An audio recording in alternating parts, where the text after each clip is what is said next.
think that fixed it. There we go. Now we got it. Okay.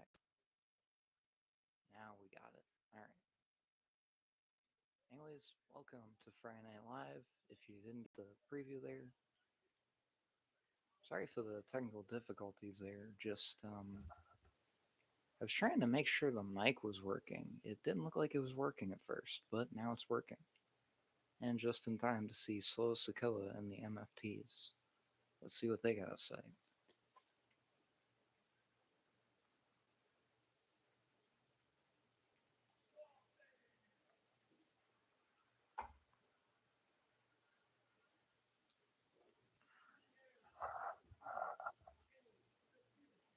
Nobody cares, Solo.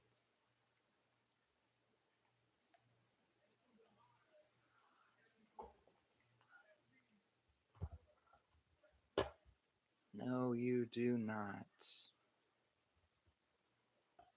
Nah, you do not run Smackdown.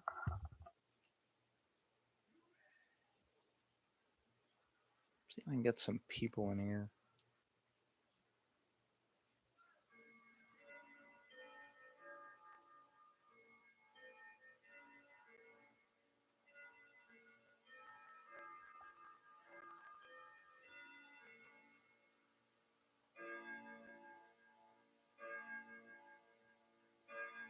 Alright, let's see if we can get some people in here.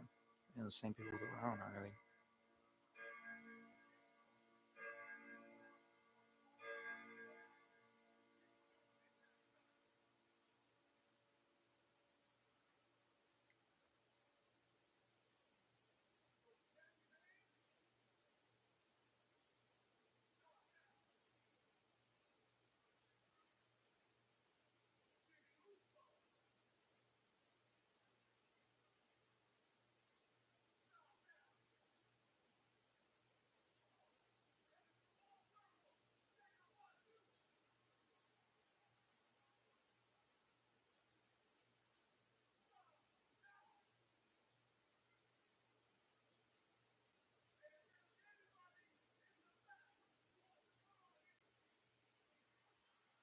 Sami Zayn!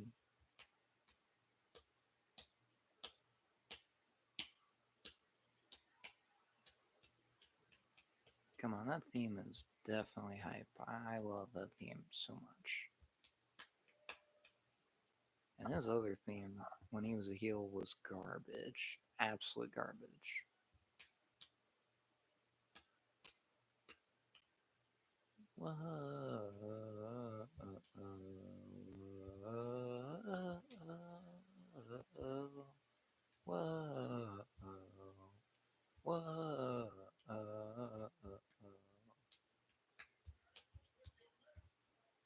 Like my rendition there of Sami Zayn's theme song. I used to sing chorus actually.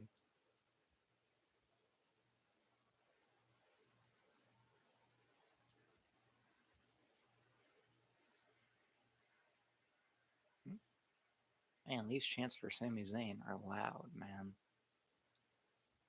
They love this guy. I can see why.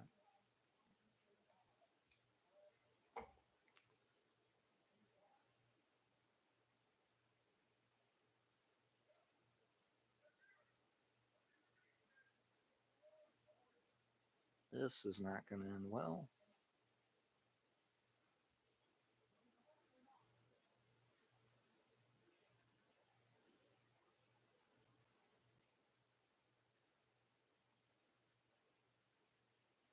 Okay, he's telling the MFTs to get out of the ring, and Sammy's stepping in the ring.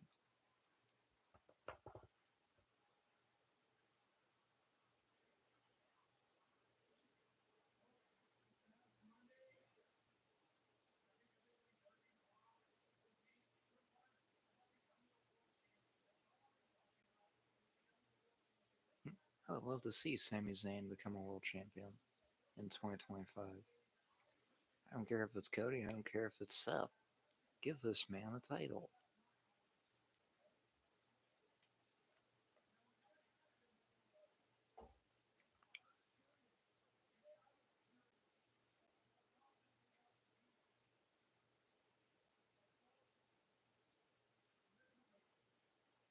Liberated.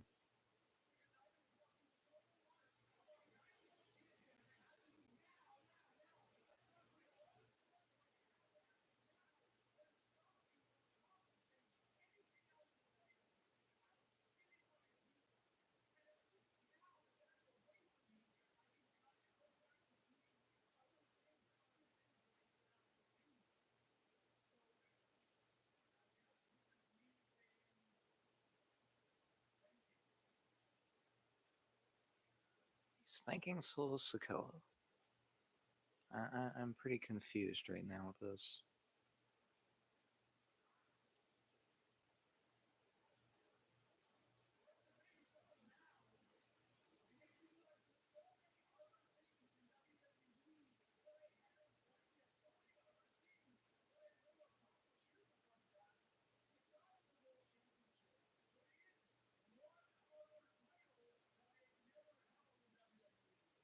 Oh, he's talking about the US title. Okay,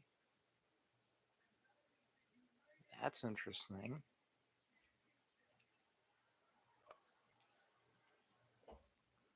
Not gonna lie, I would like to see somebody take that fucking belt off of Solo Sokoa.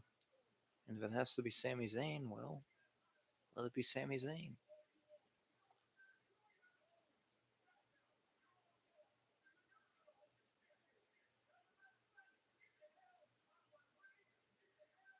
Yeah, I'm waiting for Nick Aldis to show up and do something about this.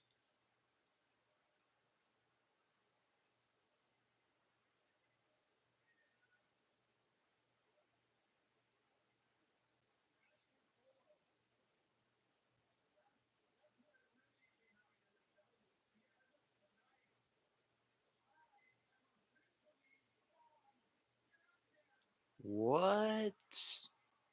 Sami Zayn is on Smackdown now? You gotta be kidding.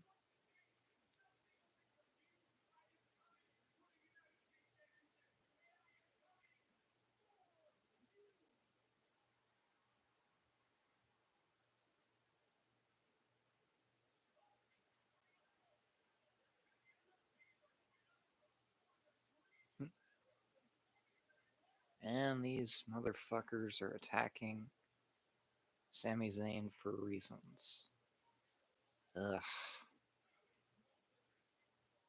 Do you see why I am so done with the trying to recreate the bloodline thing with this?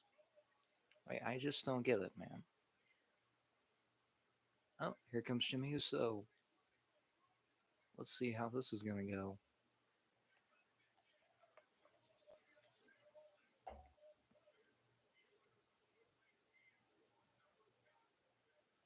These MFTs, man, they are so annoying.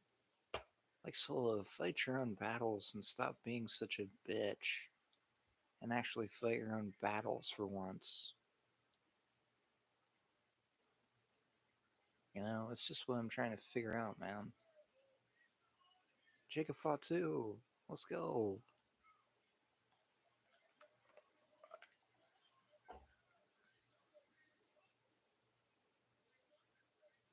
Oh, nice super kick there by Jimmy. Jimmy and Sammy teaming up there on Tamatonga there. Or Talatonga. There's so many members of the freaking MFTs I keep losing track, you know? Like, I can't even figure out who's actually part of it now.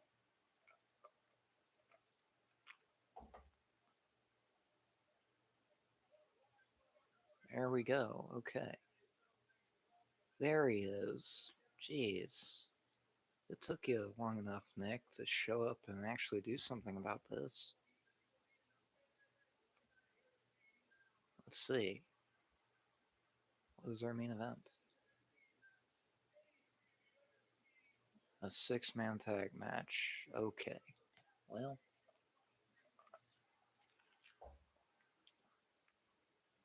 I'm not against it, but at the same time, it's like I am sick of seeing these MFT guys every single week.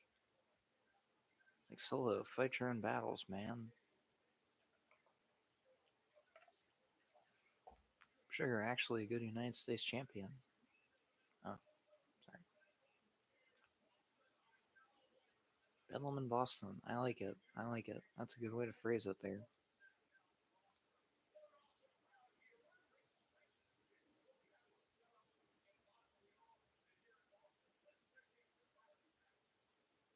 Let's see what we got going on here. Chelsea Green, Secret Harvest.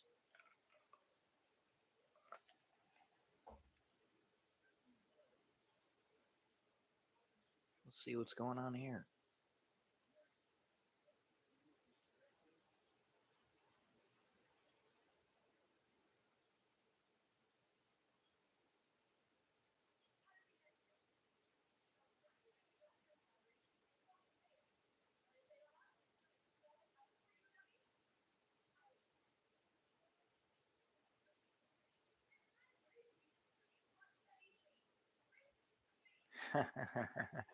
that was funny though. That was funny. The way she took the funfetti cake to the face there. That whole spot was just delivered so amazingly.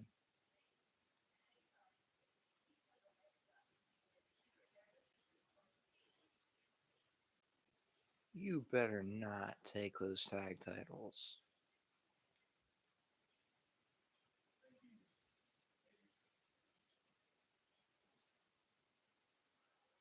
Ooh, okay, here comes Alexa. This is going to be interesting. Is she by herself or is Charlotte with her? There she is. No pom poms, though. I'm kind of surprised, considering Alexa wanted Charlotte to be her cheerleader.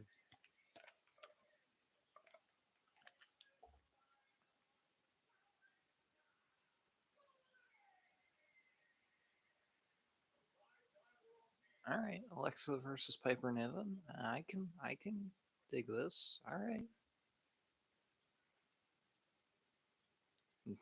Come on, man. You gotta admit, this tag team has been awesome from start to finish. You know,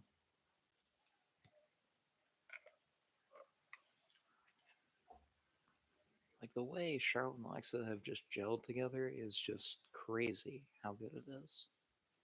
And they are just great for the tag division as a whole, you know. And we've already kind of seen that a little bit with what they did against Roxanne and Raquel at SummerSlam and the night after SummerSlam on Raw.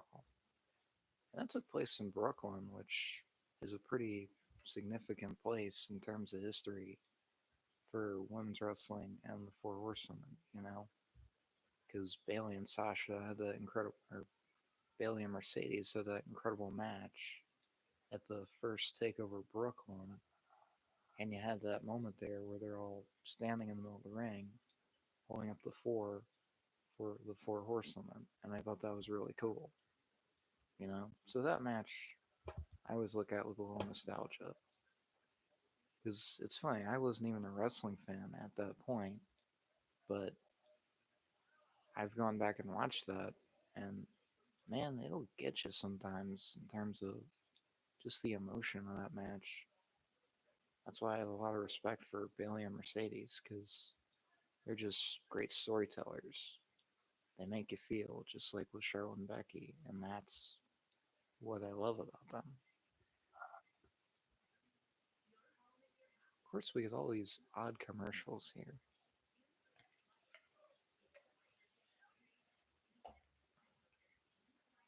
Hmm. Anybody hear about Taylor Swift's new album that's coming out, The Life of a Showgirl? Actually, it looks really interesting. And it's pretty cool that we actually got Taylor Swift on a podcast before GTA 6 because she was on the New Heights podcast with Travis Kelsey and Jason Kelsey. So that was really cool.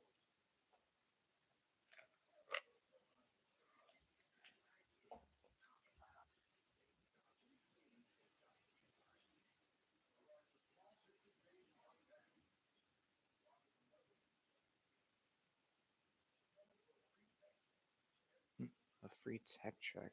That sounds kind of interesting.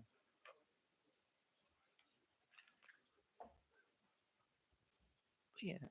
But yeah, man, the thing I'm kind of getting at with that is I just don't understand this whole thing with the MFTs and Solo.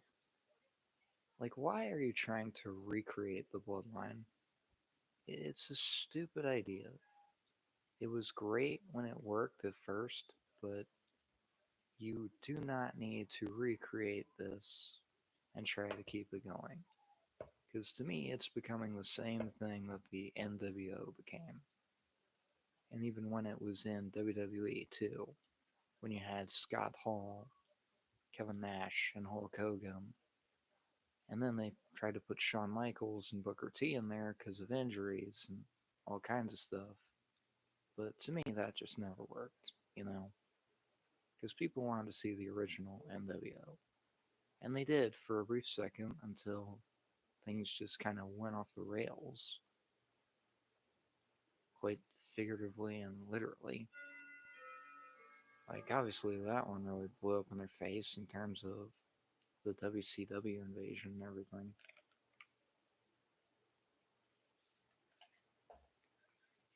Alright, Piper Niven versus Alexa Bliss. Let's see what we got here. Jesus Christ, 129 live events in Boston for WWE? That's just crazy. That's hosted 14 PLEs? That's just absolutely wild.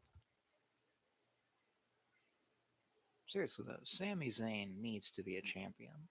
You know, he needs to be a champion. And it needs to be a world title. Because the man absolutely deserves it.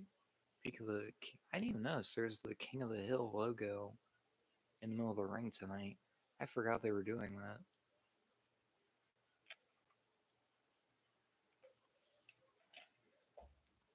I forgot they were doing that actually.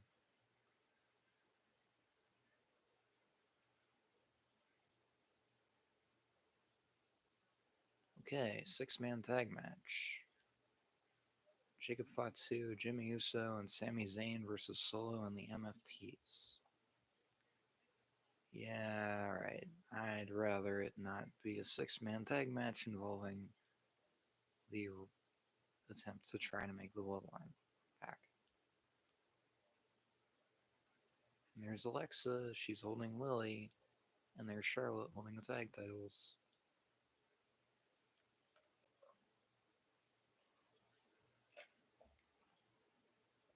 That was funny how on Raw last week, Charlotte holds both titles and goes, "It's great to be champion again." I loved it. I just thought that was hilarious. Piper, Alba, and Chelsea. Let's see what we got here. You gotta love Wade Barrett. Look at him saluting Chelsea Green. Oh shit.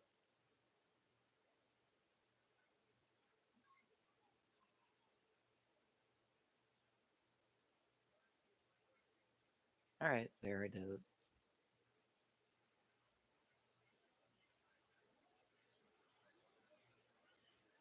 Seriously though, people didn't like this spot, but I liked it because look at the execution. Charlotte reverses the unpretty her and slams Chelsea face first into the cake. It was just perfect. Yeah, it was just absolutely perfect. Plus, you know, Chelsea, she's great at being so overdramatic with spots, especially when she gets something on her face. Either it's the garbage from the one dumpster match she had with the Michin.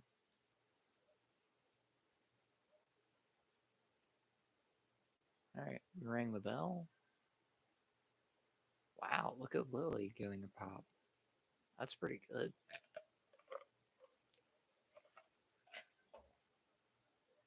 I wonder where Charlie is.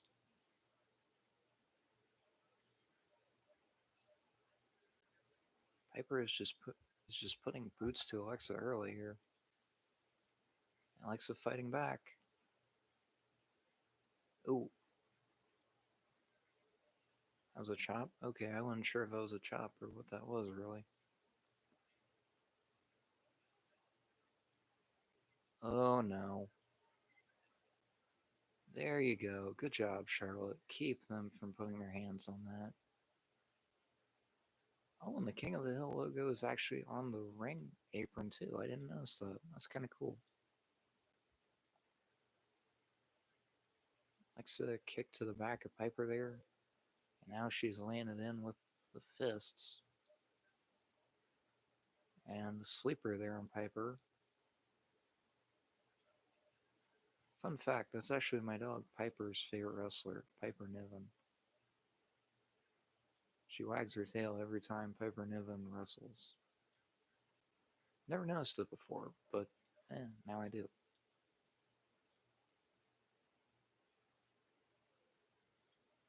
Let's see here.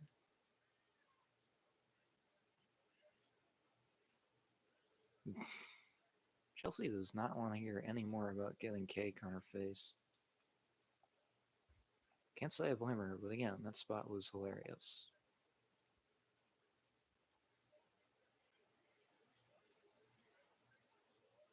Okay. Ooh. Nice boss man slam by Piper Niven. Excuse me.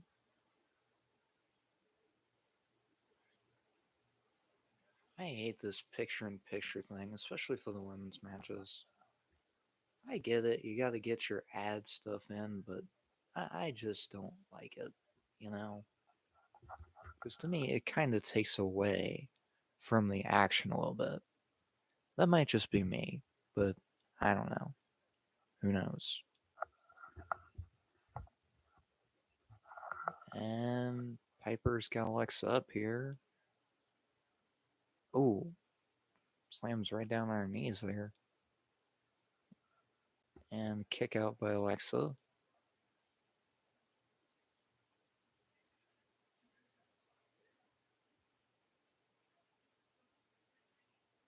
I do not want to see a Domino's pizza ad while I'm watching a wrestling match. Besides, I already ate dinner.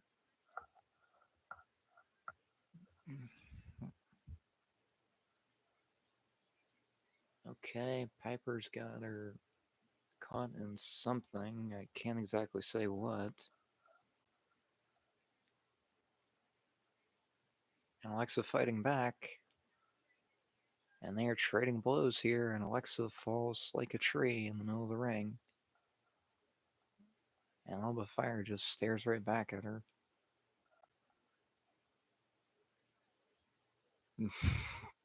Is Piper taking off the jacket?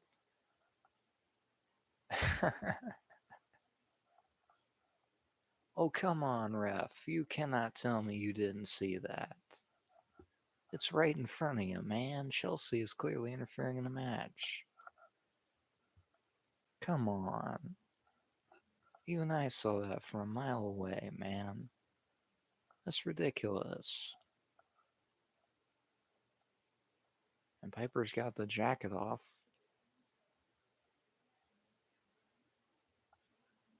And I don't know what Charlotte just did there, but she's walking away. Oh, no, she just walked to the other side. Okay. Alright, I gotta laugh at this. We got Dominic Mysterio in a Wingstop commercial before GTA 6. That's just hilarious. Absolutely hilarious. What is Piper Niven doing? Ooh, now that was a heck of a slap across the face there. Okay, Piper's got her grounded in the corner here. And referee is telling her to get back.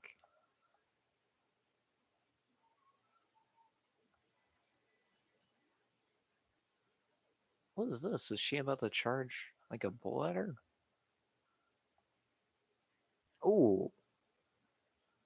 Alexa rolls out of the way. That was a smart move there. But Piper hits the turnbuckle there. Let's see if that went well.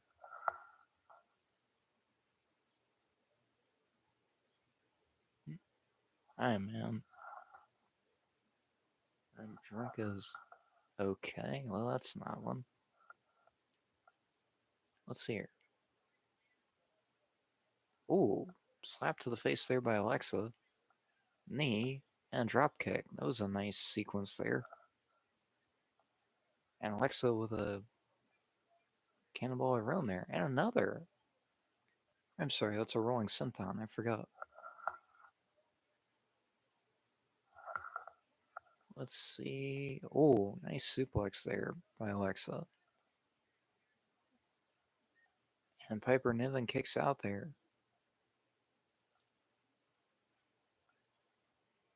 Okay, you gotta keep on her, Alexa. That's the only way you're gonna win this. And Chelsea's doing a hand fan there. Charlotte firing up her tag partner. You love to see it. Piper Niven with a headbutt there. Ooh, and a cannonball there by Piper Niven. That looked a little brutal. Piper going up to the middle rope. Salute. And Alexa rolls out of the way again. DT by Alexa Bliss. Alexa's going up. Okay, Chelsea is getting on the ring apron here. And nice work by Charlotte Flair running interference there. Well, not running interference, but just kind of evening the odds. And Piper slams into the turnbuckle.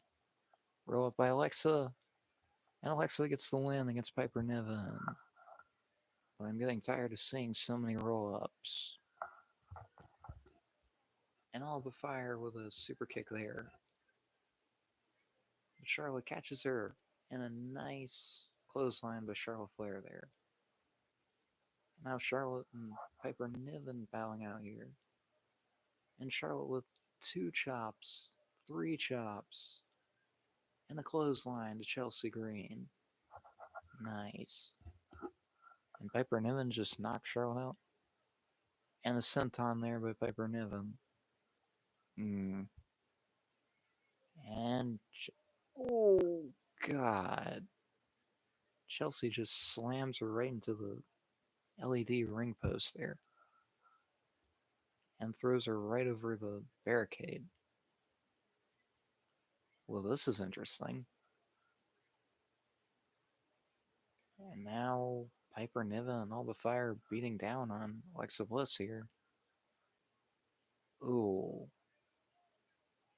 Oh, jeez. Ugh.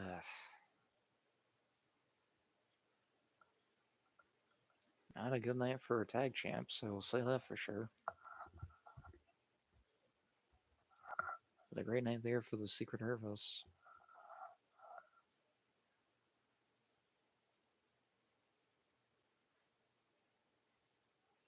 Jeez.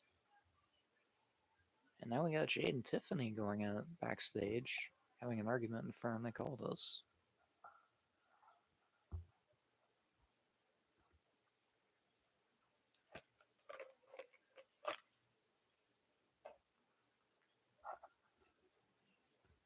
And Nia Jax is right here.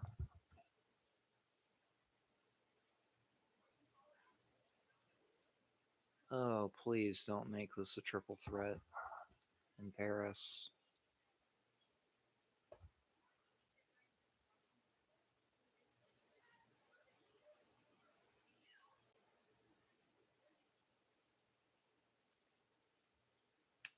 Oh my goodness, not this again, man. We do not need to see Nia versus Tiffany again. Okay, we've seen it already. And Tiffany's won every single match. Come on, man, this is getting a little bit ridiculous. Don't you think?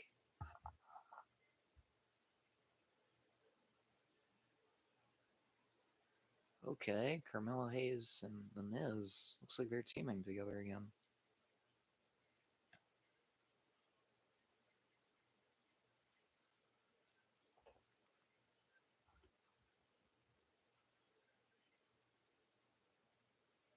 This is interesting.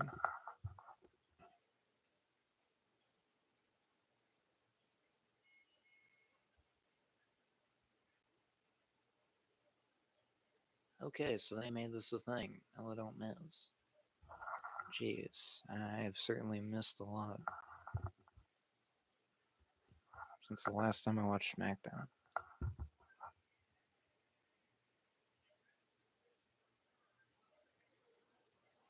Okay, they're going as Fraxium. I can dig this. This is gonna be fun.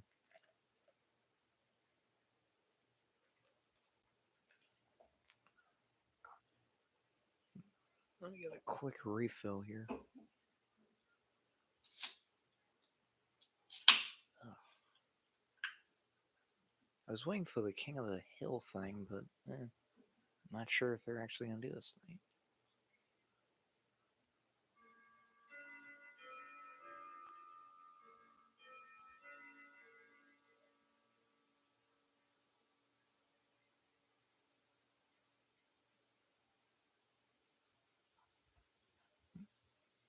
Little ASMR there for you of me pouring a fresh one into my cup.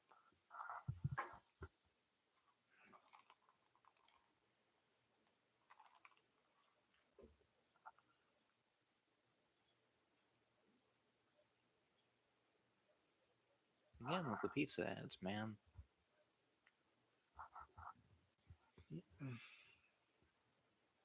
In one job, Papa John's. Show me Dotoli. Dotoli's the legend. Dotoli's the freaking goat of Papa John's.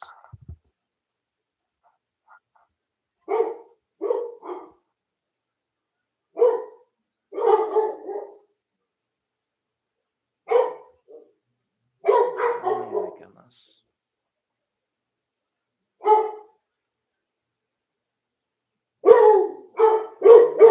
Oh my god.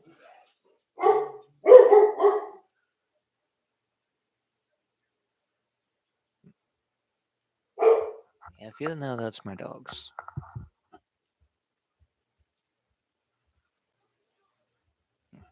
This is why I will be so glad when I have my office done.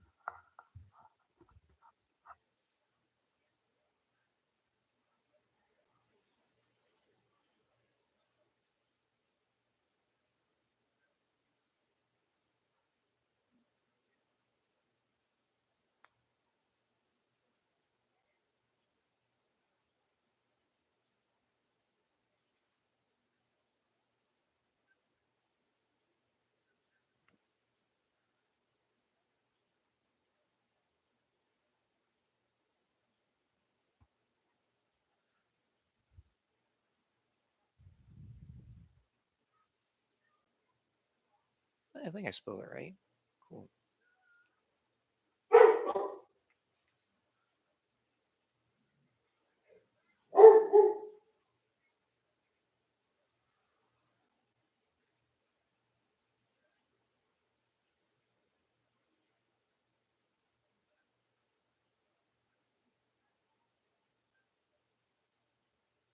Hmm. Oscar Mayer. Good old Oscar Mayer. You can never go wrong with an Oscar Mayer hot dog. Like, they're actually pretty delicious. But me, I usually use the bar S ones because those are cheap and they're pretty delicious.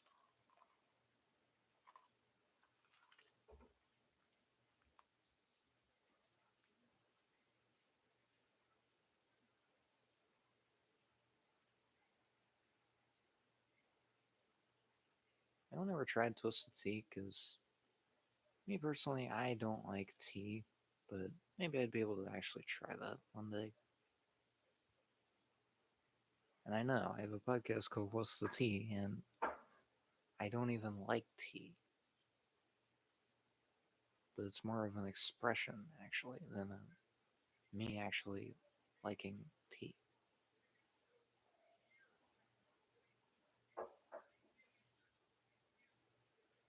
Oh yeah, Triple Mania. Anybody watching that tomorrow?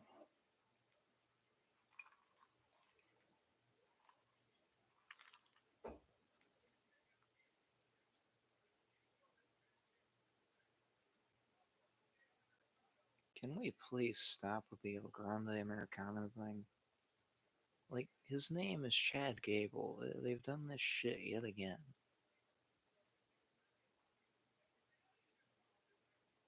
Wow, you got Natalia involved with AAA. This will be interesting.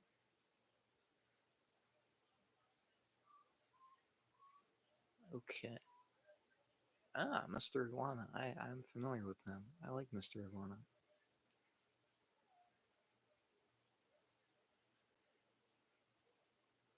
Angel and Berto hold the AAA tag titles? I didn't know that. Pagano and Psycho Clown. I've never heard of these guys.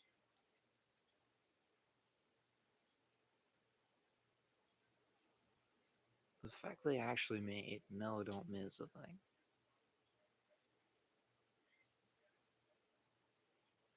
Wait, so is Pat McAfee still with WWE if they're still running ads for dude wipes? Because isn't that kind of like his product or something?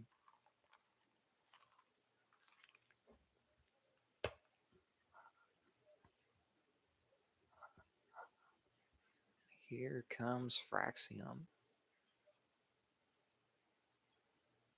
The entrance is still cool, but get that Def Rebel bullshit out of here. Get it out of here. Bring the original theme back. Get that shit out of here. Bring the original theme back, please.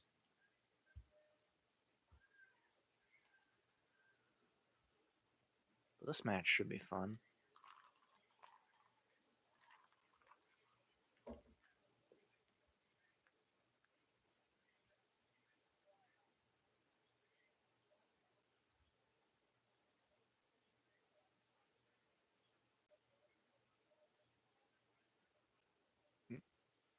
Just remember, guys, Fraxium is fine. Everything is fine. Fraxium isn't breaking up or anything. That was a bunch of that was just a bunch of rumors that apparently are not true.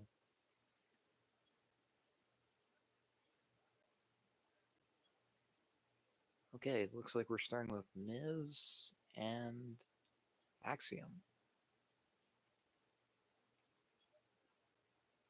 What the?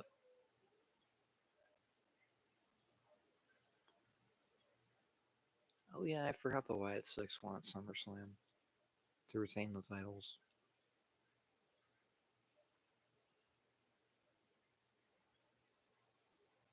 See, I never really thought Miz was gone from the company, but here he is on Friday SmackDown as the tag partner of Carmelo Hayes. Like seriously, people, get better sources. Ain't got another one there.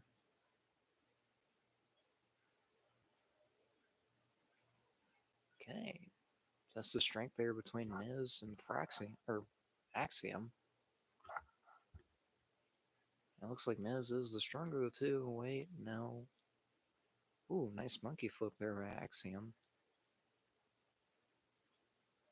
And Miz with one of his own. Okay, this is interesting.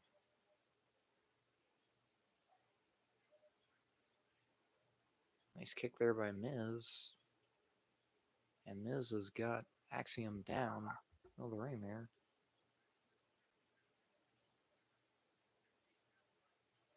Nice counter there by Axiom.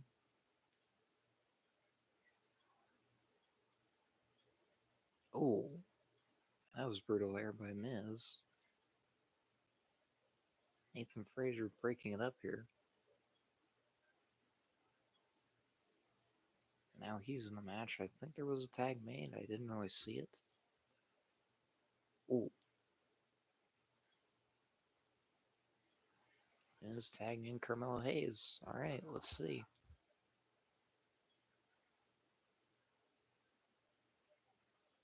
Nice arm drags there by Nathan Frazier. And no one else no sells the third one.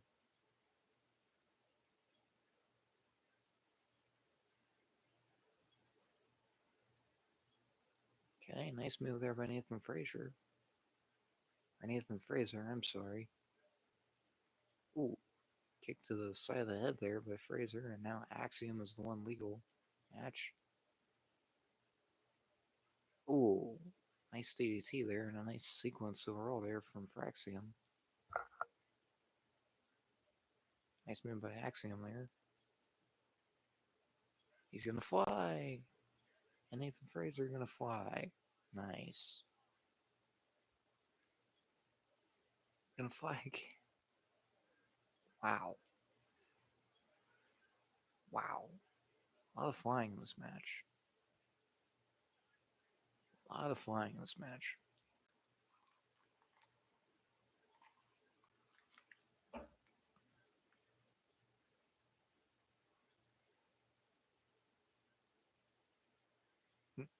Oh yeah, does anybody watch NASCAR? Apparently there's 2 races left till the playoff series or whatever they do.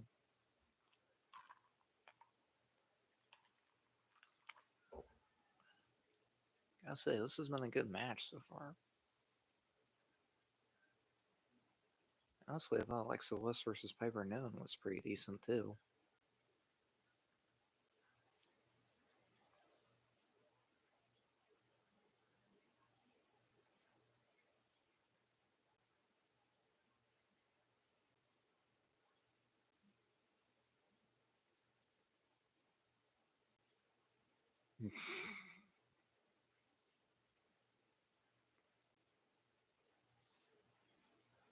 Okay, still, this is pretty funny. We got Dominic Mysterio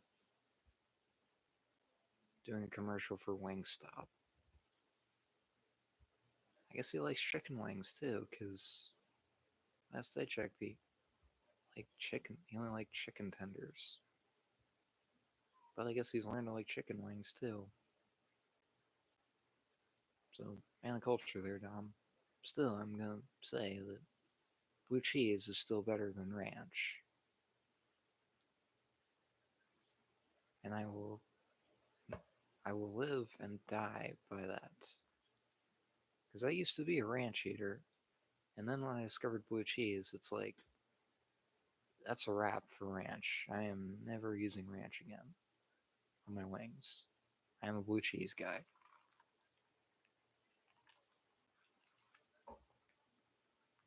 100% a blue cheese guy. But if I have to eat something with ranch, I will if I have to. Not saying I keep up all the blue cheese with me and I simply unroll a wrap or whatever I am eating and put blue cheese on it. Take all the ranch off it. No, I'm not that kind of person.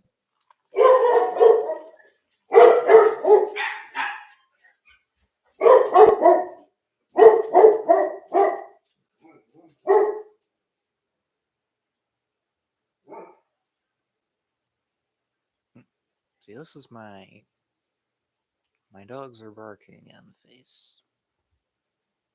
That's where I get annoyed, is when my dogs start barking in the middle of the stream. But yeah, Franny, Piper, and Belle. Love all 3 of them very much, but I don't like it when they bark in the middle of the stream.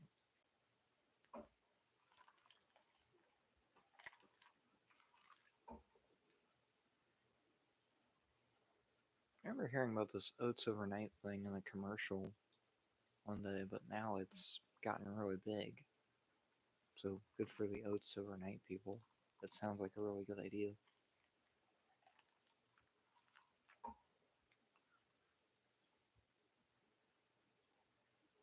Because you mean to tell me Kazuchika Okada is in a USA Network show? Because it's literally called The Rainmaker. There's only one Rainmaker. It's Kazuchika Okada, and he wrestles in AEW. But he's more known for his Japan work. Alright, back to the match. Super kick by Carmelo Hayes. Hayes.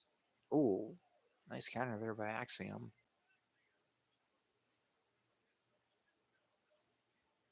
And Hayes. Oh, okay. Okay, nice move there by Mello. Excuse me. Axiom kicks out.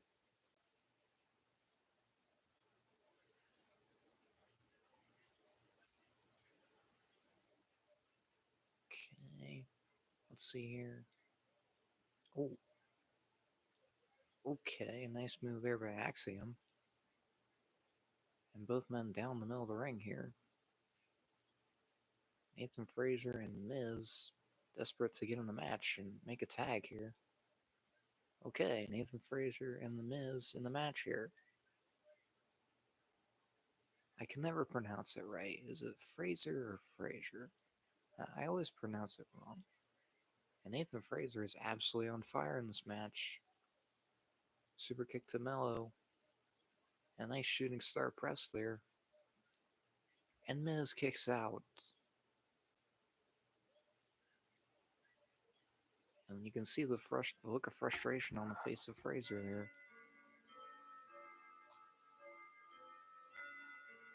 He's going up.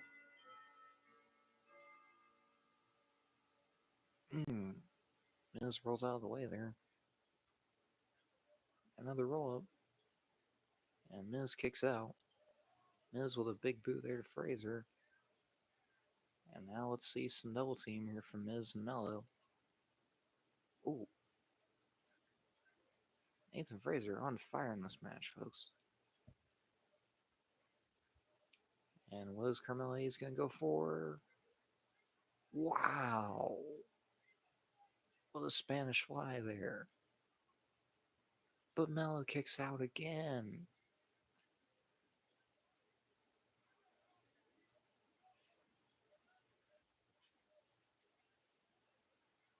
I have never seen anybody do the Spanish fly backwards.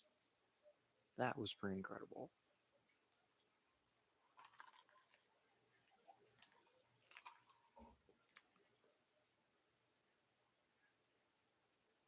Okay, let's see.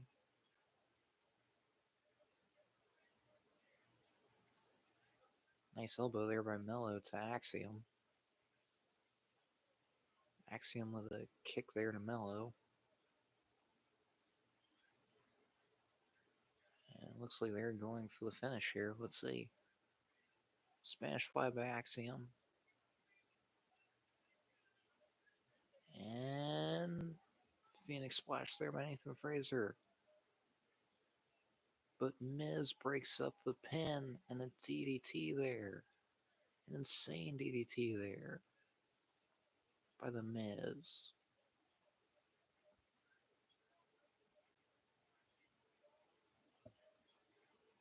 And Mello and Frazer both down the middle of the ring. That was just insane. Like, how did Miz possibly get up there and execute that? And Mello on the middle rope here. Nathan Frazer at the top rope. Okay. Nice kick to the head there by Nathan Frazer. And Axiom there. It looks like we're going to get some double team offense here. Miz with a DDT there to Axiom. And looks like Frazier's going for a suplex on Mello. Okay, that was crazy. But you gotta go for the cover, Mello.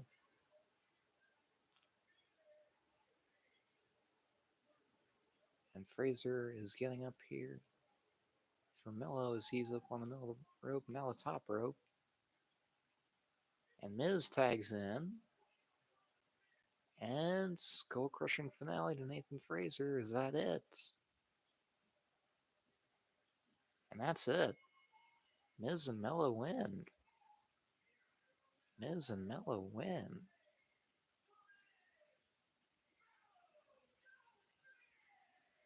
And Mello does not look happy with Miz.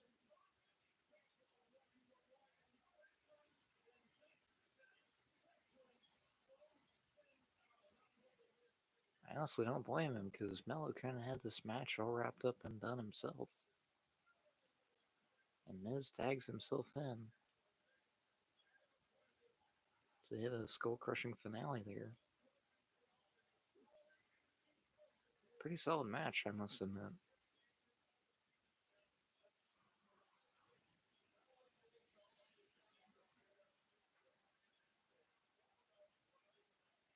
You see that look in Mello's eyes there. Probably gonna see a turn at some point.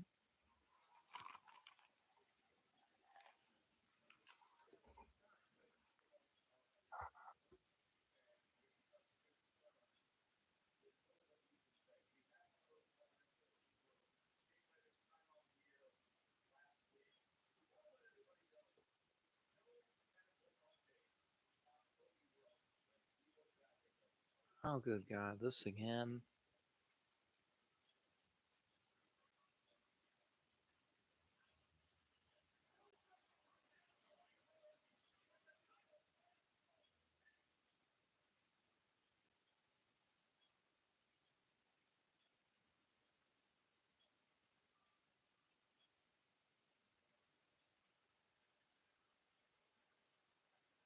Drew's like a madman possessed when it comes to the championship.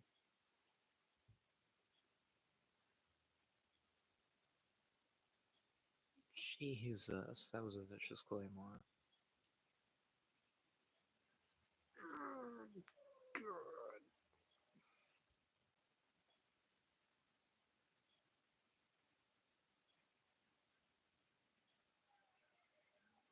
Jeez, I hope Drew didn't give Cody CTE with that. Oh my God, it broke the bottom of the announce table too. Wow.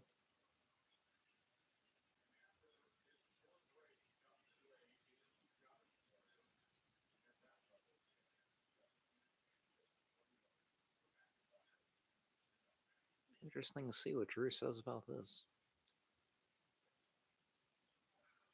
Like, he literally destroyed Cody Rhodes. I mean, that's just crazy, man. Drew literally just destroyed Cody.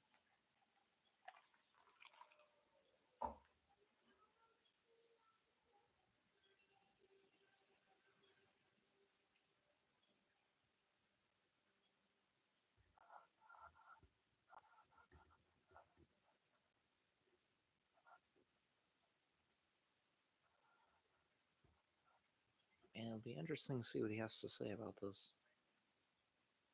Hang on a sec, gotta plug my charger in.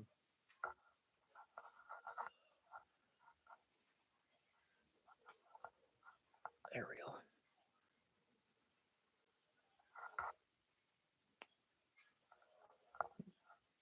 It's funny, one time I did this and it died on stream. Well, I wasn't streaming, I was testing out my new thing I got for Christmas. And it literally died in the middle of Sami Zayn versus Kevin Owens Elimination Chamber. And I was like, no, why? Technology, am I right? You gotta love it. It's great when it works, it's terrible when it doesn't work.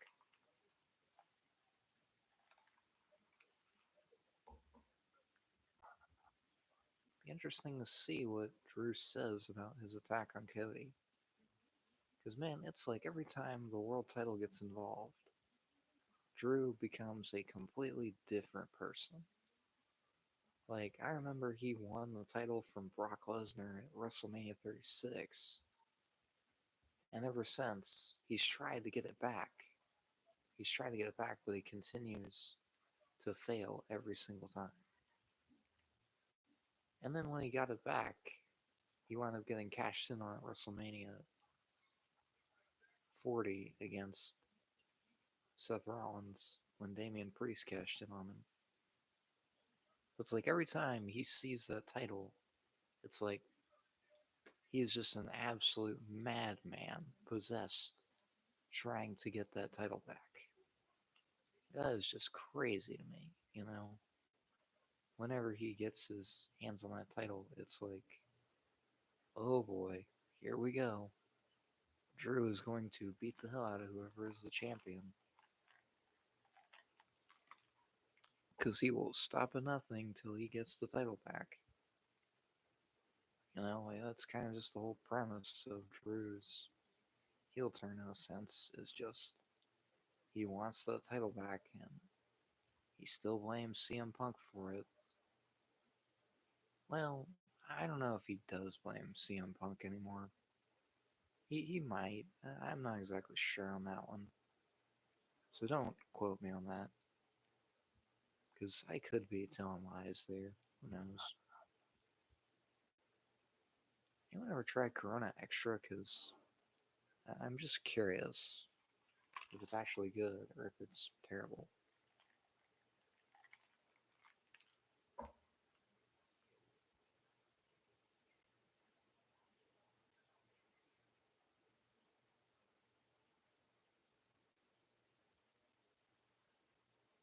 See, the thing I hate about the NBA going to Peacock is this.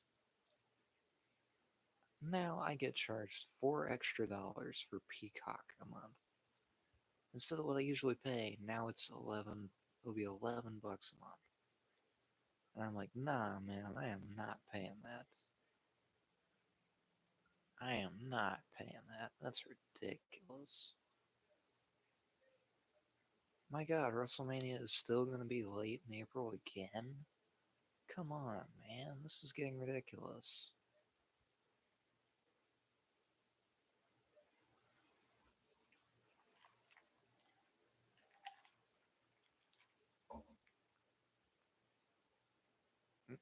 Well, here's Tiffany.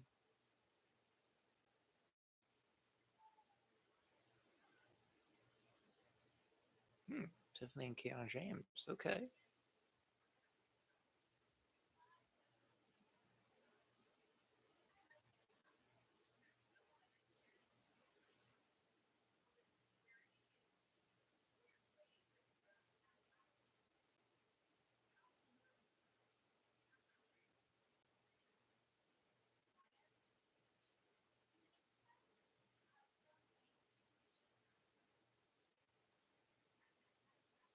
Okay, this is interesting.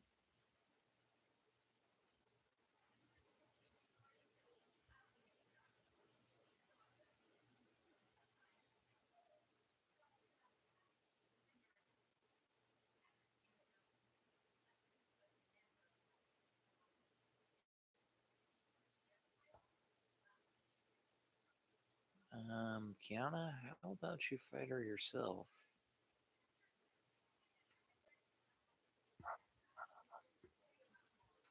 Because the last thing we need is Tiffany versus Julia, U.S. title versus WWE Women's Championship. We don't need that. Excuse me. And here comes the absolute psychopath, Drew McIntyre.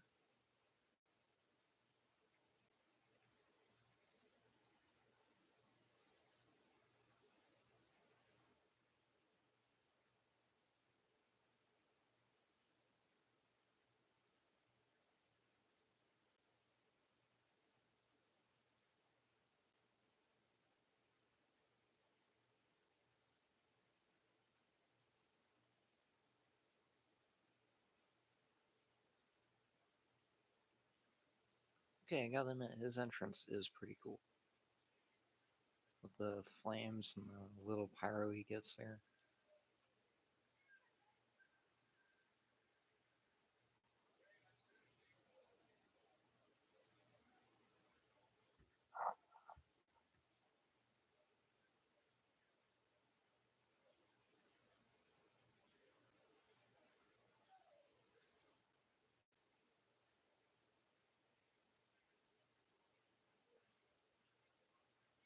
Jeez, yeah, that Claymore actually broke the bottom of the announce table. I have never seen that before.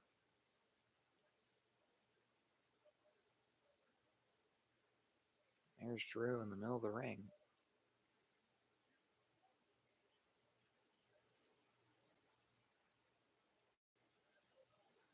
What he's gonna say about attacking Cody Rhodes? Is he coming after the WWE Championship again?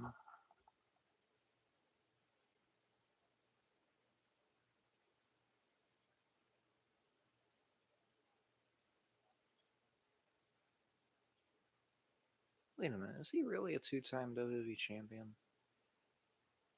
Oh, that's right, he is. I forgot about that.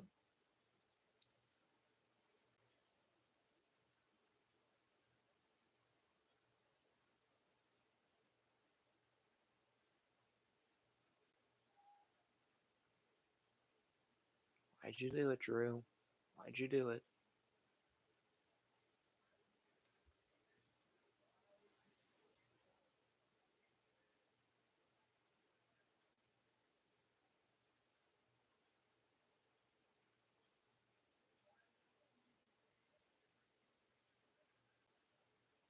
Oh god, is this gonna be one of those roll the clip over and over again kind of promos?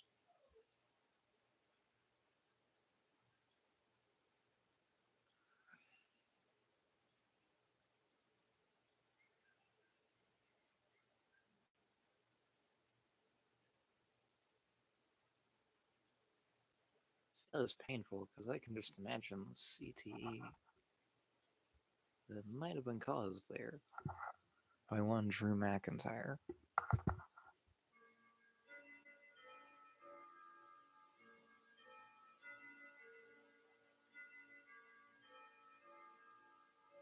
Apologies, there's also a clock down here.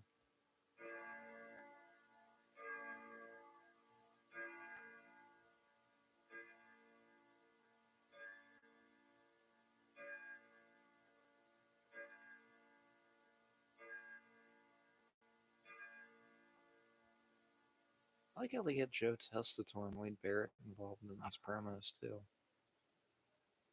I'm glad to see that actually came from the pandemic era, where they get the commentary team involved too in some of these promos. I like it.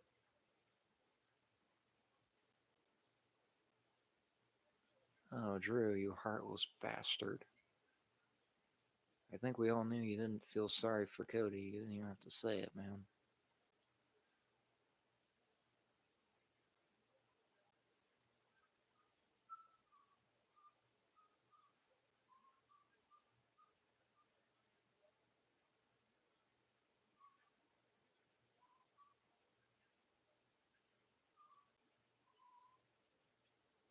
Oh, so this is based on the fact that Drew did it before Cody, the whole finish the story thing. This is interesting.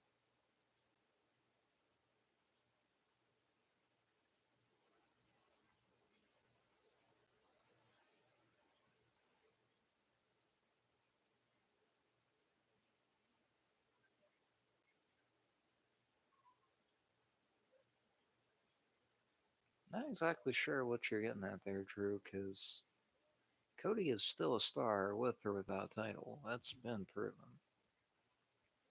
And so are you.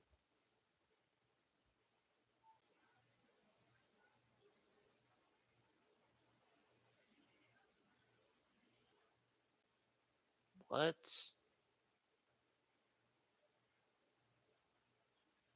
Okay, this is a whole different level of delusional.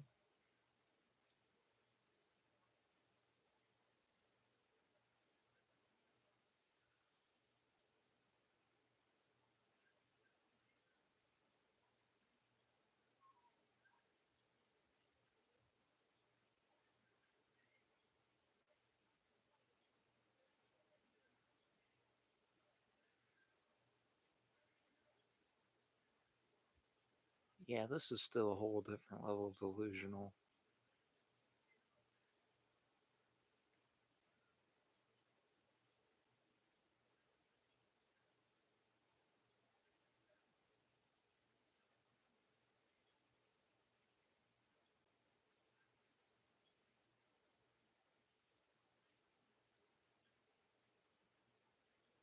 You're delusional, Drew McIntyre.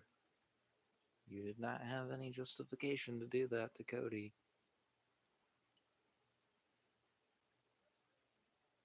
And I mean that with the most respect I can muster.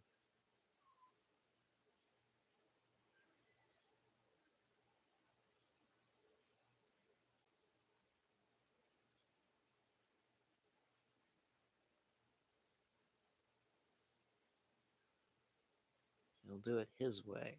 Okay.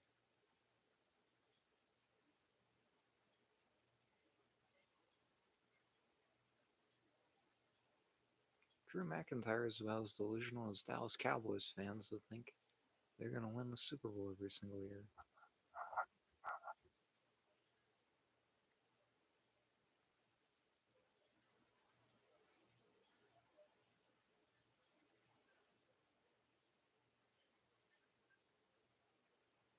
Interesting to see what Cody has to say about this when he comes back.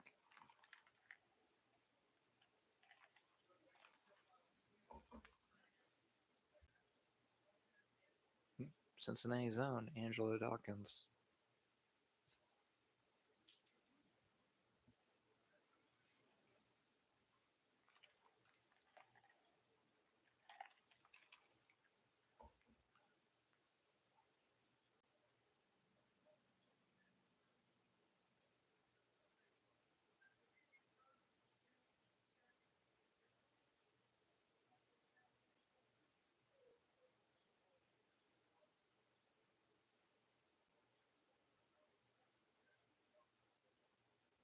So you're the United States champion.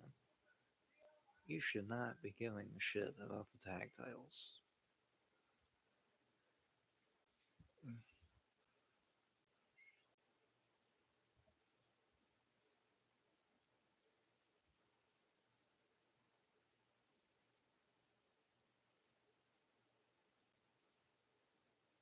If there's anyone that deserves a tag title shot, it's the Street Profits.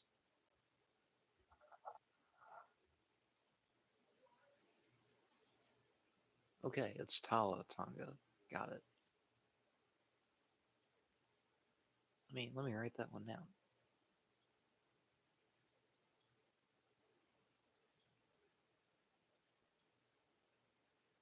Was that Uncle Howdy in the background? Hmm.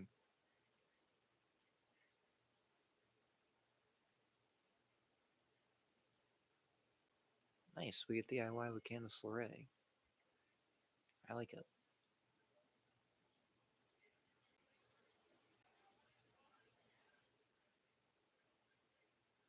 I get rid of this Death Rebel trash of a theme. Sorry, of a theme song that they gave for DIY.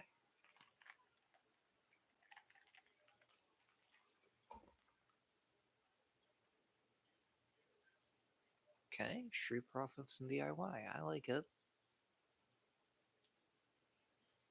Considering these are literally two NXT homegrown tag teams.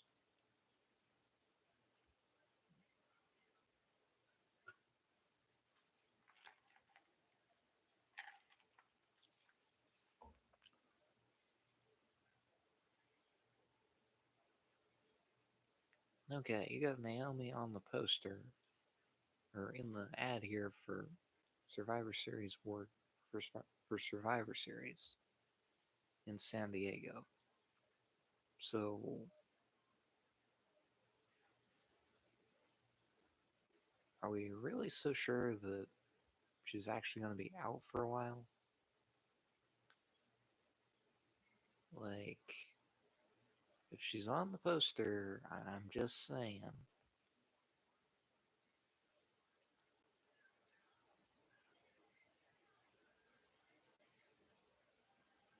Seriously, the Rainmaker in pro wrestling is Kazuchika Okada,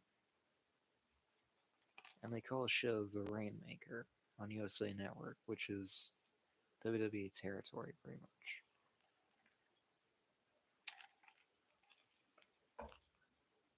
Tell me when I am telling lies, man.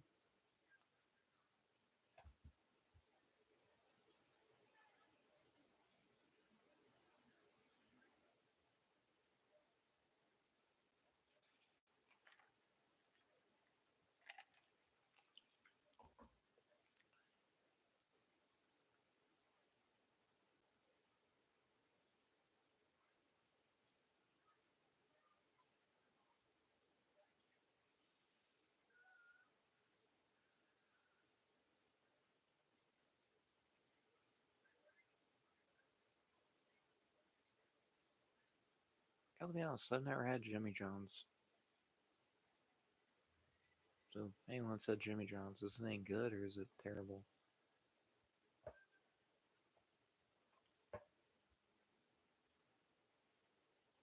Now, look, I don't believe in putting ketchup on hot dogs. Because it's just something that's never made sense to me.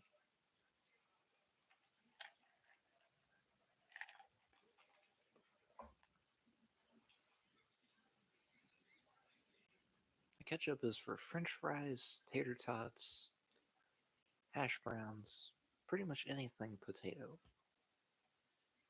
Not for hot dogs. Not for hamburgers either. Unless they mix it with mayonnaise like they do at Wendy's.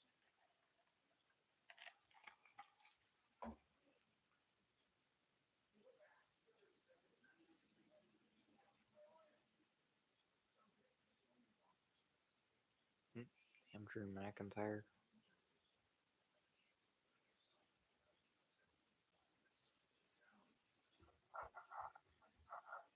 Seriously, I do wonder what Cody is going to say about Drew attacking him and all this. Because I have the feeling we're going to have Drew McIntyre versus Cody Rhodes in Paris. And supposedly Cody's going to be gone for a while filming a movie.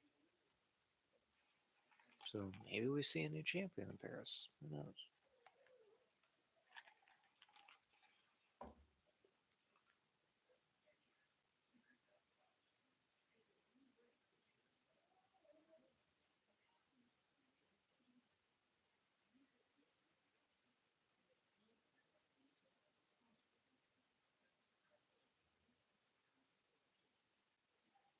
Like I said, I don't particularly care for tea. So these purely fads, they're doing nothing for me.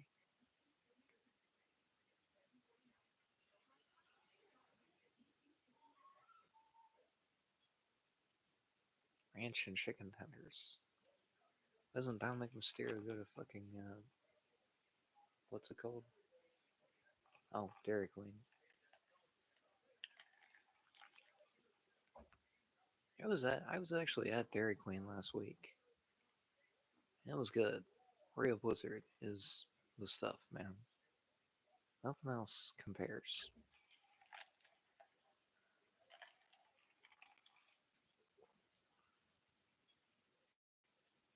Mm, Sorry, I had to do it because, like I said, I don't like Logan Paul and I don't care for his show Impulsive.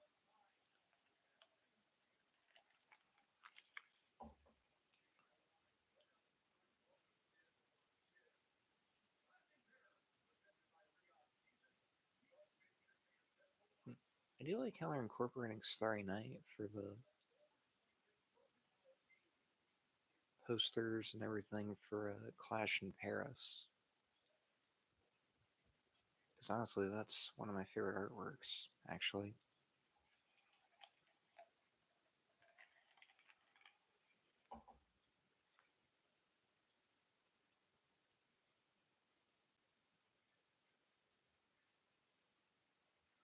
Alright, I guess the more I listen to it, the Street Profits' new theme is not as bad as I thought. Still miss the old one.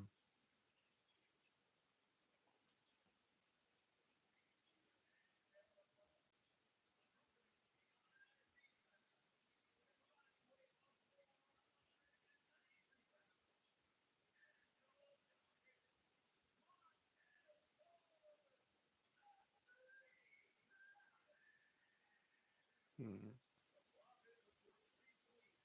Um, much as I like the Street Profits, I'm taking DIY on this one. Give them a shot at the Wyatts. That should be interesting. Or hell, make it a triple threat in Barrows.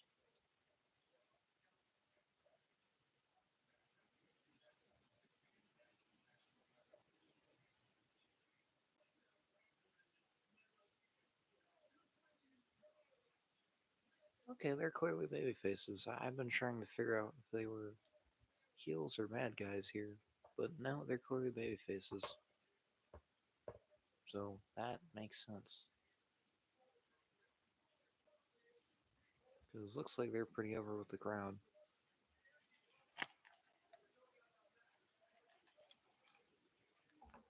BFAB and Candice LeRae, this is a nice touch. I like it.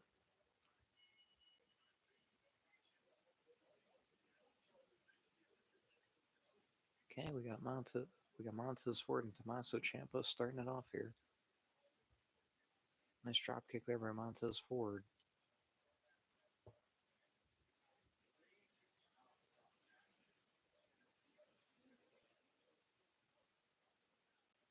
Okay. Ciampa with a big boot there to Montez Ford.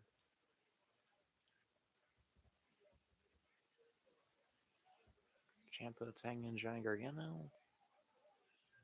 And some classic DIY offense here. Ooh.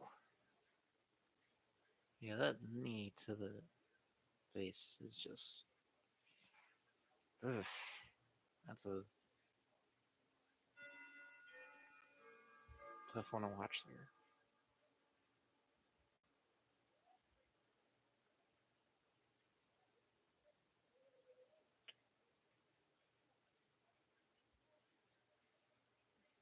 Ooh.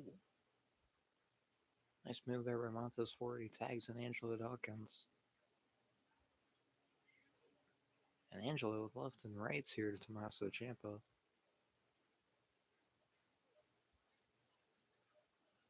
Nice move there by Angelo.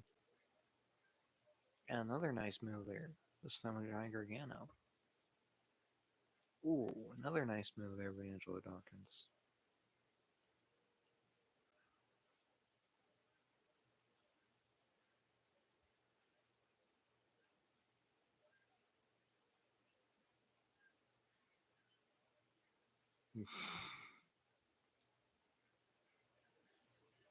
Nice move there by Candice, saving Tommaso Ciampa. And Ciampa tagging Gargano.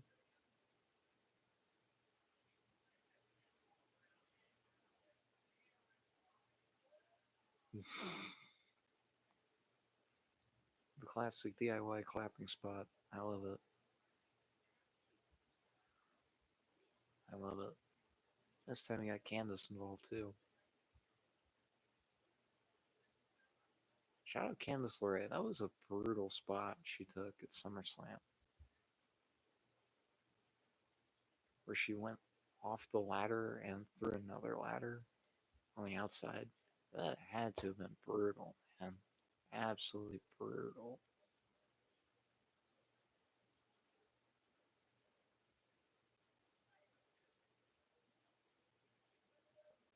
Okay, Johnny tags in Tommaso Ciampa.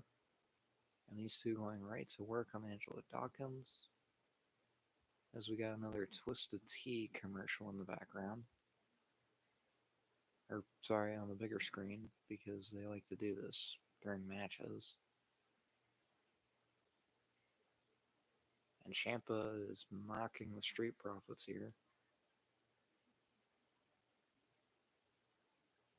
Dawkins fighting back. And Ciampa with the knee to the ribs there of Angelo Dawkins. Nice double team offense by DIY.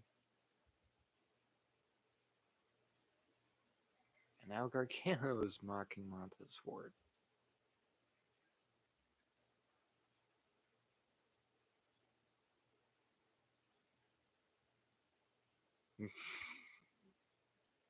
Even picture in picture, Johnny Gargano is never not hilarious. He is hilarious.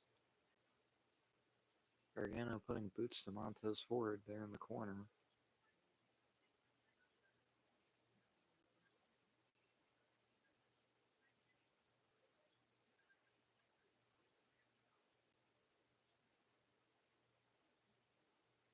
Gargano with a chop to Angelo Dawkins. Oh, another one. He's doing it right in front of BFAB. And a third one. And Johnny continuing to mock the Profits here.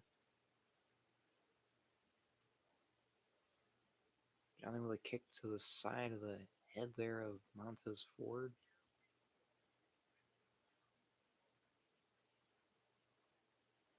Ooh, nice slingshot DDT there by Johnny Gargano.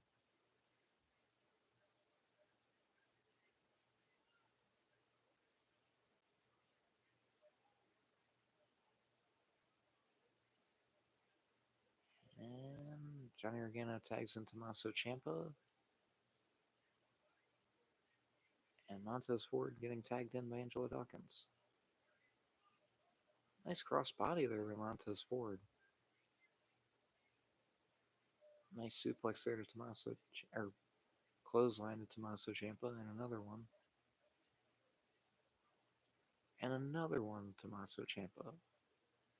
Montez Ford's on fire, roll up. And Gargano missed with the kick there. Famouser by Montez Ford. And Montez Ford catching Tommaso Ciampa there. And this man, Montez Ford, is absolutely on fire this match. And nice standing moonsault by Ford. And Tommaso Ciampa kicks out. And I believe 2, I want to say.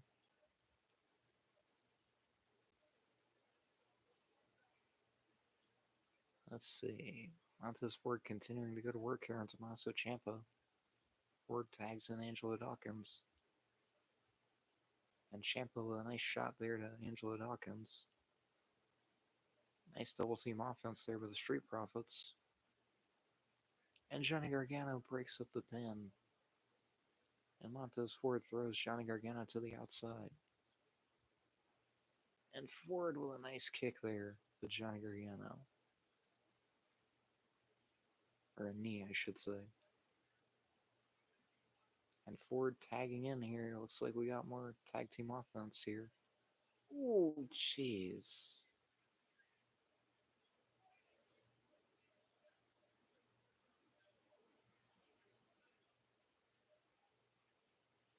Nice kick up there by Montez Ford, but a swing and a miss with the drop kick. And Ciampa with a solid knee there to Montez Ford.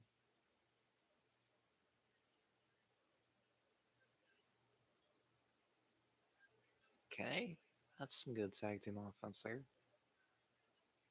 And Angelo Dawkins breaks up the pin. The match continues.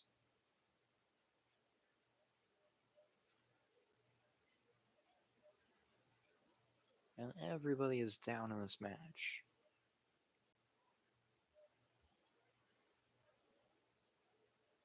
And Ciampa teeing off on Angelo Dawkins. And Angelo Dawkins teeing off on Ciampa. And Johnny Gargano with a super kick to Angelo Dawkins. Ooh. Nice move there by Montez Ford. Okay. Johnny Gargano's gonna fly.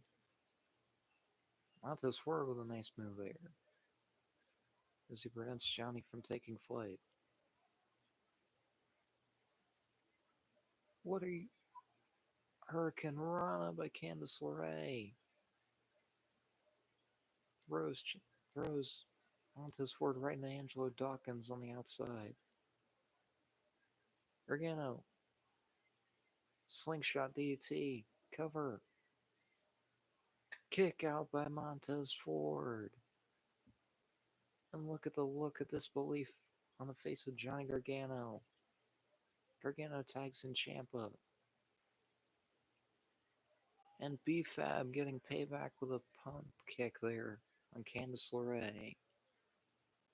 And Dawkins dragging out Johnny Gargano. Ciampa missing with a knee, Ford with a roll-up.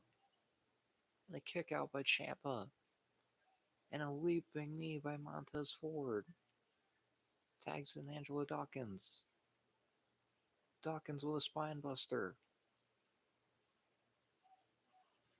Ford with a frog splash. Dawkins with a cover. Street Profits win. Good match. That was a good match, man.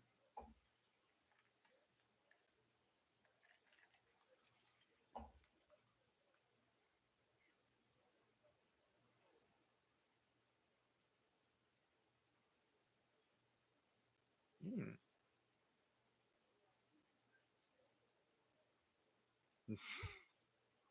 First you got Mello, and then you got The Miz.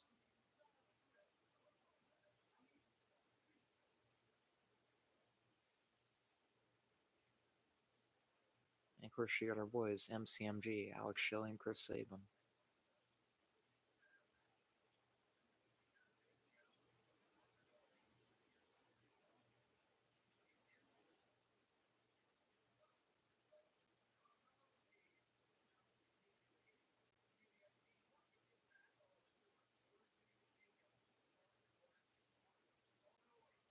Motor City Scorpions. Okay, that was a good one by Miz.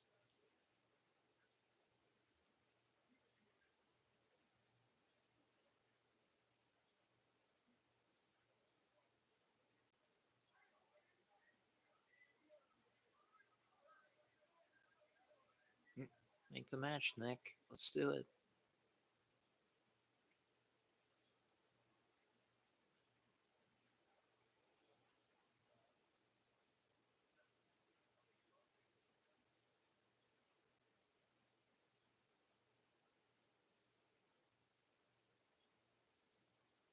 Alright, we got a match next week. Mercy Machine Guns versus Mellow that don't miss. I am so down with that.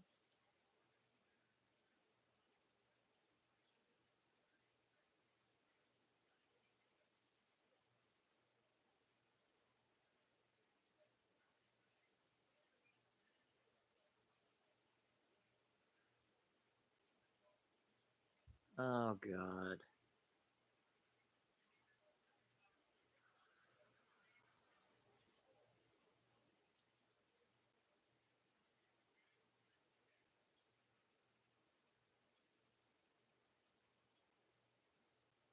Why can't we just have one show without Logan Paul? Please, just one show. I beg, just one show without Logan Paul.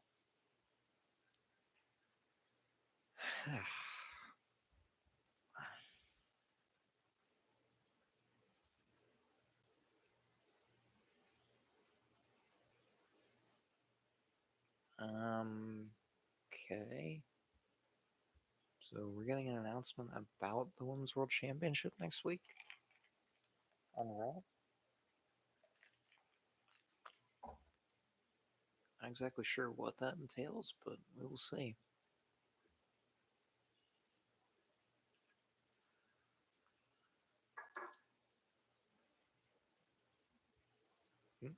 Yeah, a little ASMR there of me drinking a Coke Zero.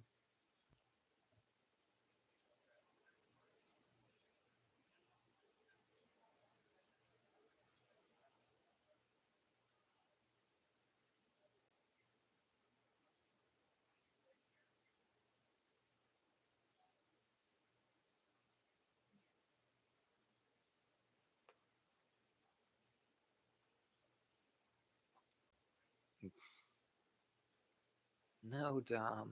No. No. Not ranch. Blue cheese. Blue cheese. Not ranch. Come on. Blue cheese is better than ranch. How many times do I have to explain this?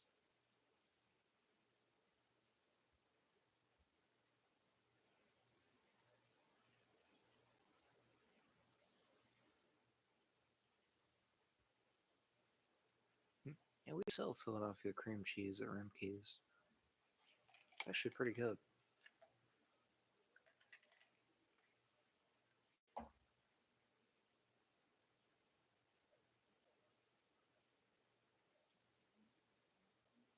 Grilling deserves Pepsi. Hot dogs deserve Pepsi. Sounds like propaganda to me. Because Coca-Cola is better. Although I like both personally.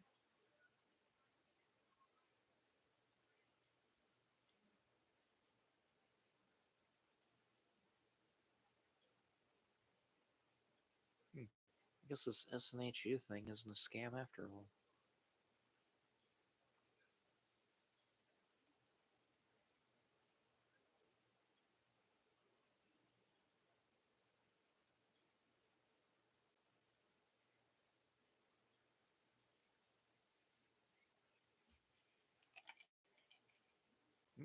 And yet another Twisted Tea commercial.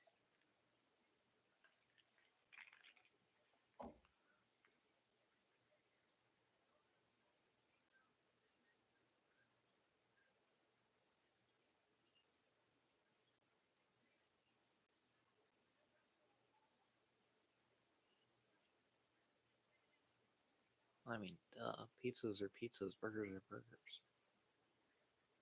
I've seen people cut it in half, but I've never seen people cut it in fours or in eighths to make up a whole freaking pizza. That's not even a pizza, it's a burger.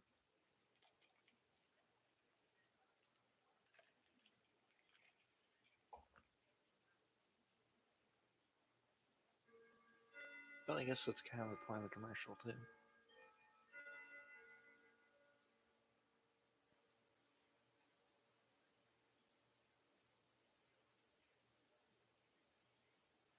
That'll be interesting. Clash in Paris. And speaking of that, that's Saturday before Clash in Paris.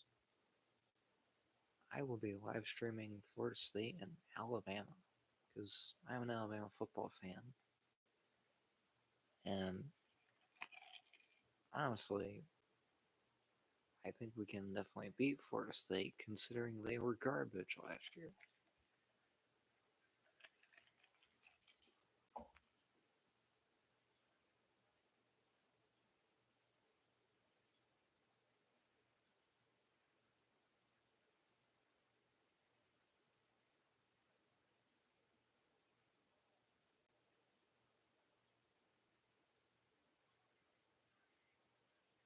Seeing him in Indianapolis was pretty crazy. John Cena. Like, man, the pop for him at the Rumble was deafening. Probably the loudest thing I've ever heard.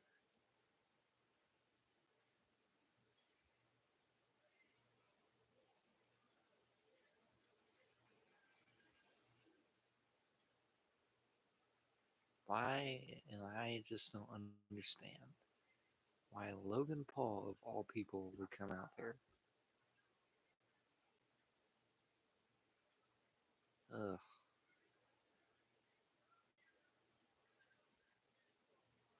Hmm. Oh, well, would you look who it is? It's Lucas. Hmm. Hey, Lucas, welcome to the stream. And, it's actually not bad. We've had a decent tag match. Alexa Bliss versus Piper Niven was pretty good. All in all, this has been a pretty decent SmackDown. So far, you are wrong, my friend. You are so wrong.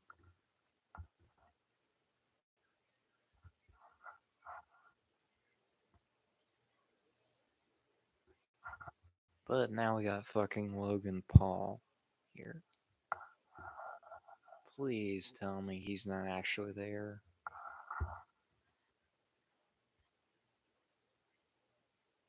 To the people that dreamed of this match, you are very strange people because I have no interest in seeing John Cena versus Logan Paul. Absolutely none. Zero. Zilch. Nada. Absolutely no interest in that.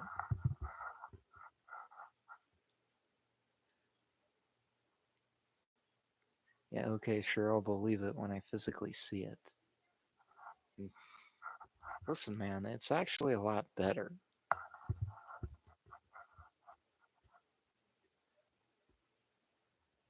See, now we got R-Truth and Aleister Black. Only took them long enough to get them on TV. After that fucking Logan Paul John Cena thing that happened last week, that everyone can go to YouTube and watch the clip of it instead of us having to relive it over and over and over again.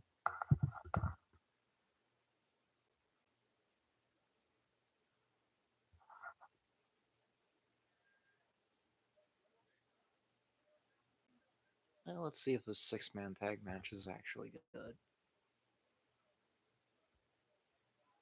Because I like Sammy, I like Jimmy, I like Jacob Fatu. And I completely agree that Jacob Fatu, oh boy, what's he saying now? When you start with Solo and his soldiers and Sami Zayn getting moved to SmackDown, for no reason, that's all I need to know. Bro, listen. Sammy getting moved to SmackDown is not bad. But Solo and his band of jabronis, yes, that is fucking terrifying. And fucking unbearable sometimes. So, yes, I agree there. But I was happy to see Sami Zayn.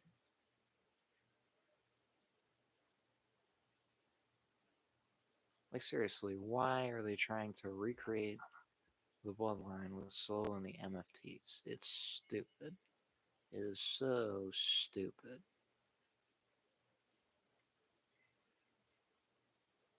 Like, you put them against the original bloodline, they get fucking destroyed. Like, I just want to see that at Survivor Series. I want to see Solo and the MFTs get their asses handed to them by the original bloodline. Because I'm absolutely sick of them on SmackDown. That is how much I would love to see that in a War Games match. Just have Roman, Sammy, Jimmy, and Jay absolutely destroy Solo and the MFTs. Because get this shit off my beloved Friday Night SmackDown. Please.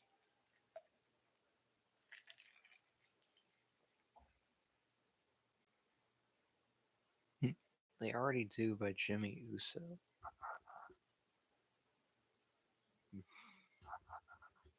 Okay, yes, that is true.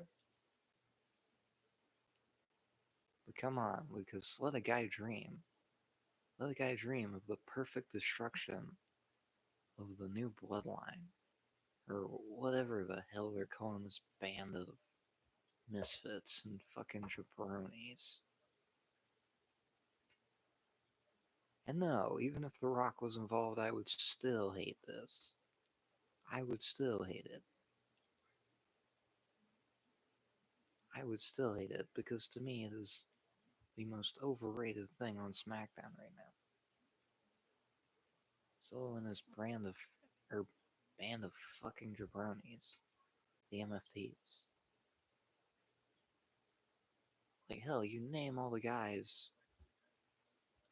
Talatonga, Tamatonga. What's the other one? God, see, I can't even keep Tongaloa. Yeah, Tongaloa too. Like, I can't even keep track of the freaking new bloodline. That's how annoyed I am with this. I can't even keep track of it. Like, whoever had this idea for the MFTs, please do me a favor. Take all those ideas and put them in the shredder. It is just absolutely a stupid idea that we do not need to see anymore. Put it in the damn shredder.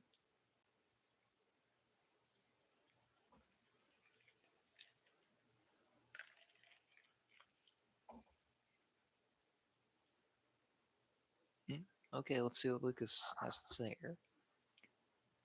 Here's my problem with Dwayne, man. Can't be on TV because of Hollywood.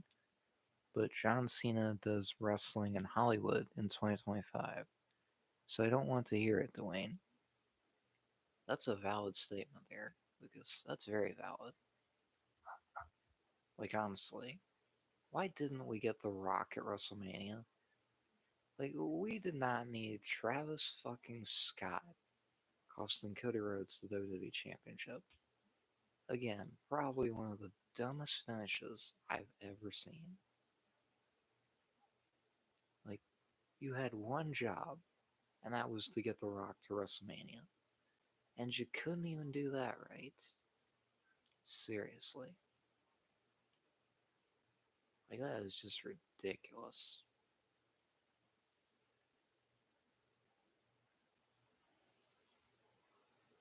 It ruins Cena's heel turn and caused the biggest what if in professional wrestling. Honestly, I don't disagree there, Lucas, but listen, they should have done Cena's heel turn when he was still in his prime. They should not have waited as long as they did for it.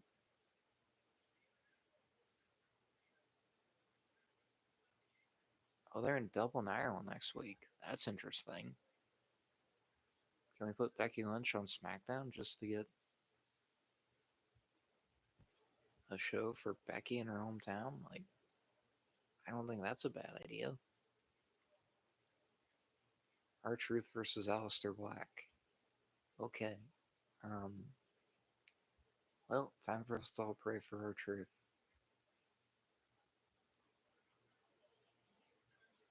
Okay, MCMG versus Melodont Miz. See, that looks like a good card for SmackDown. I 1000% agree, especially when he was getting booed out of the building in 2013. Dude, I would have done it after The Rock screwed Cena at Mania 27. Because that would have made a hell of a lot more sense. The Rock screws John Cena. John Cena has every right to turn heel. He's every right to be the bad guy. He's every right to be upset with The Rock costing him the WWE Championship against The Miz.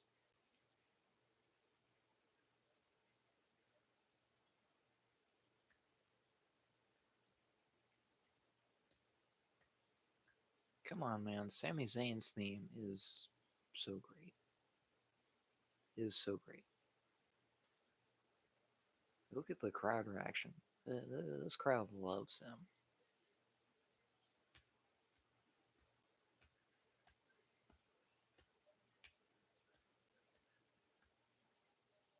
It's kind of funny though because that main event was ruined by Rock, just like this year's.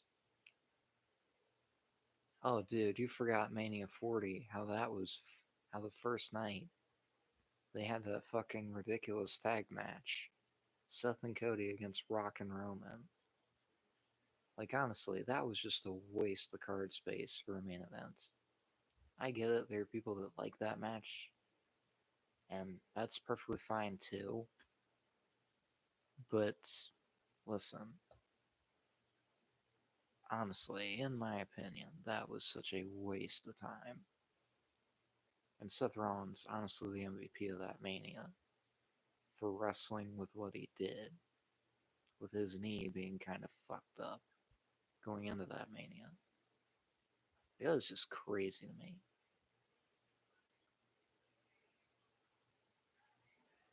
I couldn't agree more with that one, Owen.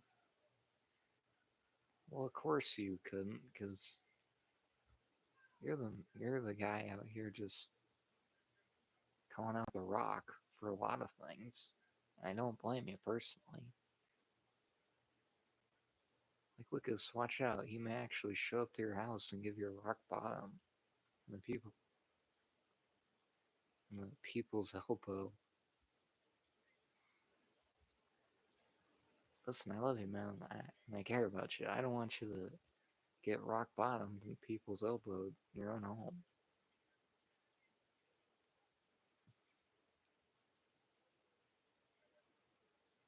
Alright, let's see what this tag match is all about. Weren't they gonna do more with that King of the Hill promotion? Like they were gonna have talent talk about their favorite moments or something? Or is that just a bunch of bullshit made up by Ringside News?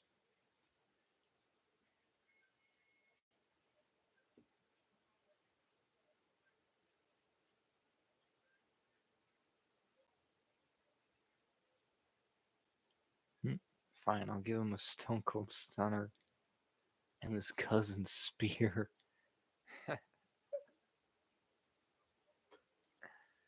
Oh my god, that's funny. That is so funny. What are you, Stone Cold Steve Austin, Lucas?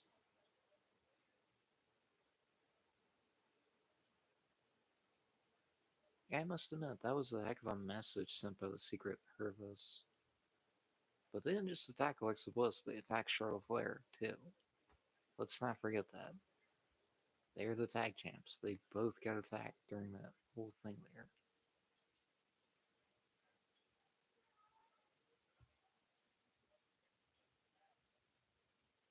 He's used to the stunner, and maybe I'll be while doing it. I'm so sarcastic. Dude, you're on fire right now. I am here for it. You are on fire. I'm here for it.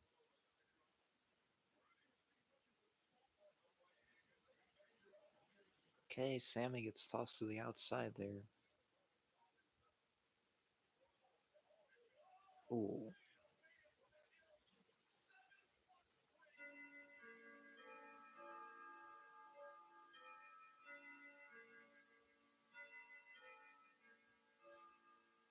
Oh my god, Taco Bell brought back steak burritos.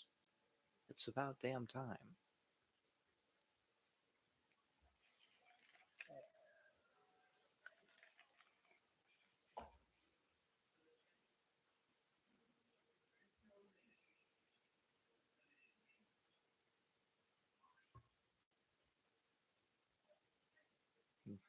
Also, I know you're being sarcastic, Lucas.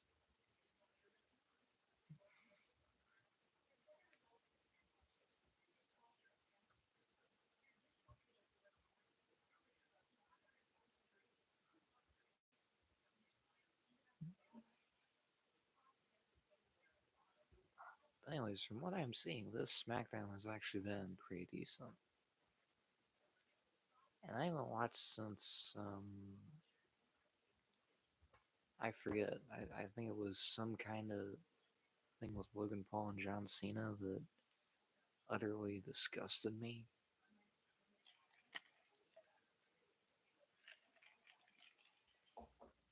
to the point where my face became a new meme or something.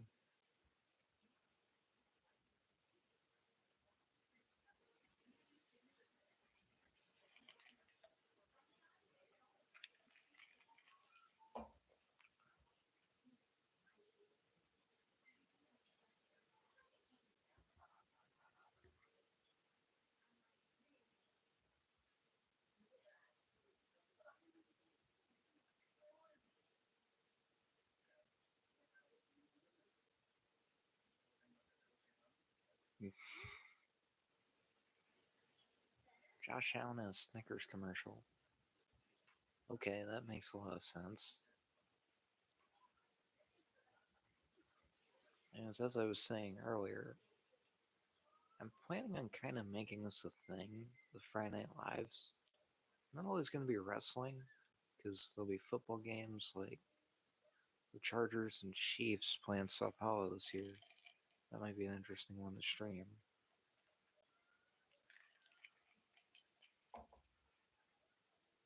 And you got Florida State and Alabama in a couple weeks on Saturday. And I cannot wait to watch Alabama kick the crap out of Florida State, especially after all the shit that the Thomas Castellanos kid has been talking. And Bro isn't even the starting quarterback of Florida State. They named the transfer from Alabama, Dylan Lonergan, the starting quarterback. And Thomas Castellanos spent all offseason talking trash about Alabama. And dude isn't even the starter. Like, come on, man. Reevaluate your life choices. Because you're out here talking all this crap about Alabama and all this. And you're not even the starting quarterback of the team. Like, that's just sad. I used to like that guy when he was at Boston College. But all he does is talk a bunch of trash. And he's not even going to start against Alabama.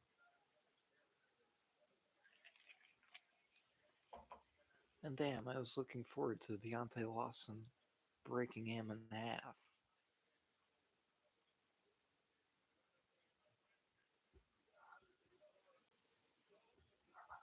I can't stand the new CFP. I don't mind it being 12 teams. Personally, prefer 8, but the whole conference champion stuff is garbage to me. I mean, they got rid of the four highest conference champions getting the buys. I was happy with that. Absolutely happy with that. Because to me, I think that made the conference title games meaningless last year. And I still watch those games. Those games were great. Georgia and Texas, Penn State and Oregon, Clemson, SMU came down the wire. But they, other than conference championship bragging rights and the conference championship trophy, they meant absolutely nothing in terms of the playoffs. And that is what pissed me off as a college football fan the most, is that they made the conference titles look meaningless in the picture of the CFP. And that just made me so mad as a fan. Because you had Georgia and Texas. Both were still going to get in anyways, depending on who won, you know? And it took Dabo Sweeney putting on an Oscar winning performance to get SMU into the college football playoff. Considering they didn't win the ACC title against Clemson, it took a literal miracle field goal for Clemson to win that game. And Oregon and Penn State, it didn't mean anything either because they were both still in either way. And Penn State and Oregon both were still going to have a bye. Even if Oregon lost, they would have probably still been number one. Like, I can't even disagree with that, but they probably would have still been number one. And Jacob Fatu is giving headbutts there to one of the Tongans. But yeah, I completely agree with you there. The conference championship things didn't really make sense with last year's format. I think it does make sense in a 12-team playoff because you build a lot of momentum by going in as your conference champion. But I don't agree with the four highest conference champions getting the buys. Like, I think it should just be a free for all, which is what they thankfully did this offseason, is change that rule. So now it's just the four highest ranked teams. That makes a lot more sense to me. Because having the four highest ranked conference champions is bullshit because you make the conference titles meaningless at that point. Like, if you're going to do this, you might as well scrap conference championships. Because if you have two teams from the Big Ten that are in the top 25, two teams from the SEC that are in the top 25, two teams from the Big 12 that are in the top 25, two teams from the ACC that are in the top 25, you make it fucking meaningless. Because both can still get in if they're undefeated. And that's the problem I had with it last year. Like, why is Boise State and Arizona State getting a bye? I would have preferred them being an ultimate underdog going through the gauntlet of a version of March Madness. Yes, I agree with that. I agree with that. Like Arizona State, I would have put them fifth. You know, I would have put them fifth. I think that would have made a hell of a lot more sense. Because then Tennessee, they're playing Arizona State instead of having to go to Columbus and basically get belt to ass from Ohio State. Like, the way they did the matchups didn't make sense to me last year. Because you sent a Tennessee team to Ohio State to basically watch their season die. Because we all knew Ohio State was going to kick the crap out of Tennessee. It was just all said and done there. And you had Texas against Arizona State. That was a good matchup in the second round. Then you kind of put Clemson at a disadvantage because they had to play Texas in Austin. Like, that's not a very favorable matchup for Clemson. I would have tried to give them somebody a little easier than having to play Texas. Like, that would have made a hell of a lot more sense to me. And Sami Zayn is on fire in this match.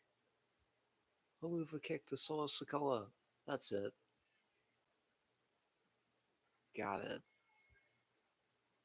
And I swear to God, if Sami does not get a shot at the US title because of this, it is bullshit. Because he just pinned the United States champion, even in a six-man tag match. He should definitely have a title shot. He has earned that. And the thing with Boise State was they were really good last year with Ashton Genty. I expect Boise State to still be good this year. Like, they've got a lot of good players on both sides of the ball. So don't be surprised if they try to crash the party this year. Again.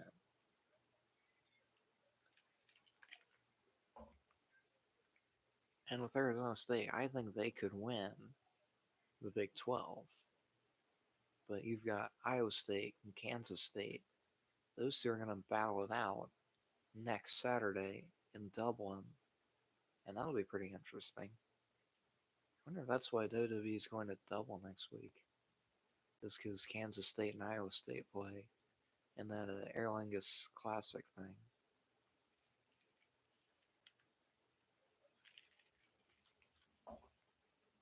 That should be pretty interesting.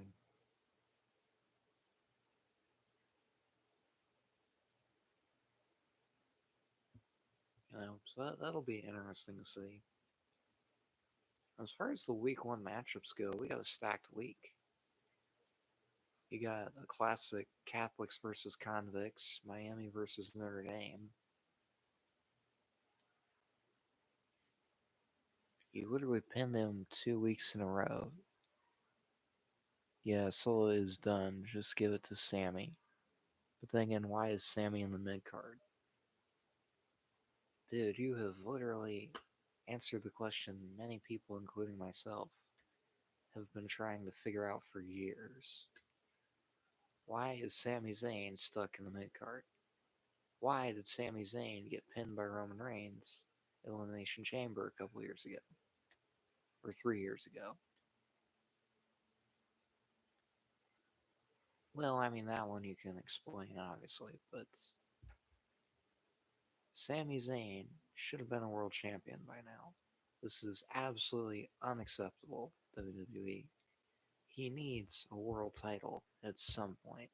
And the tag titles don't count. The NXT Championship does not count. A world title. The WWE Championship, the World Heavyweight Championship, give him one of the fucking two. Please.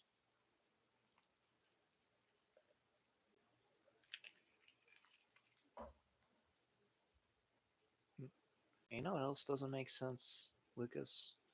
Solo in the mid card division. Like, why is he the United States champion? Jacob Fatu was doing just fine with the US title. They continue to lazily book the mid card, and I'm not here for it on SmackDown. Like, look at what they did with Raw, with the Intercontinental title. They're doing great things with Dom.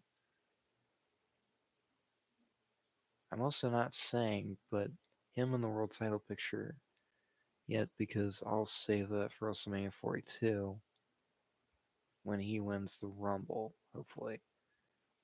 And he beats Seth, which is also why I don't want Sammy on SmackDown.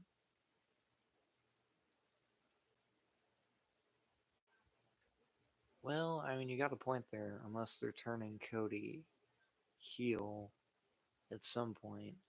Like, I feel like that's going to come at some point. Is he's going to eventually get sick of being the babyface, and he's going to turn heel. And Sammy's going to be the one to take it off him, potentially. Like, I could see that, too. And Seth is kind of just stuck in the whole thing with this Vision faction. I don't hate the idea, personally. I think it's great on paper. But the way you're doing Braun Breaker and Bronson Reed is ridiculous.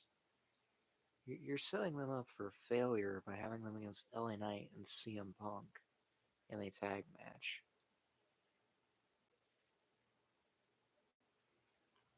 Considering Punk and LA Knight, they've got business of their own, which is that Punk basically costed LA Knight the World Heavyweight Championship 2 weeks ago on Raw against Seth Rollins because he interfered. That's the only thing I'm thinking of that would be better, but I just don't see Cody being a heel until at minimum after WrestleMania 42. No, I don't disagree with that personally. I could actually see that too. Because turning Cody heel is kind of something that you need on a big stage like Mania.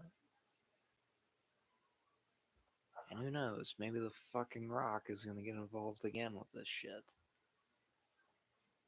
Like maybe he'll go, "Oh, Cody Rhodes, I don't want your soul, I just want you to shake my hand. I just want you to shake my hand and be my champion." And all that fucking bullshit that we went through last year.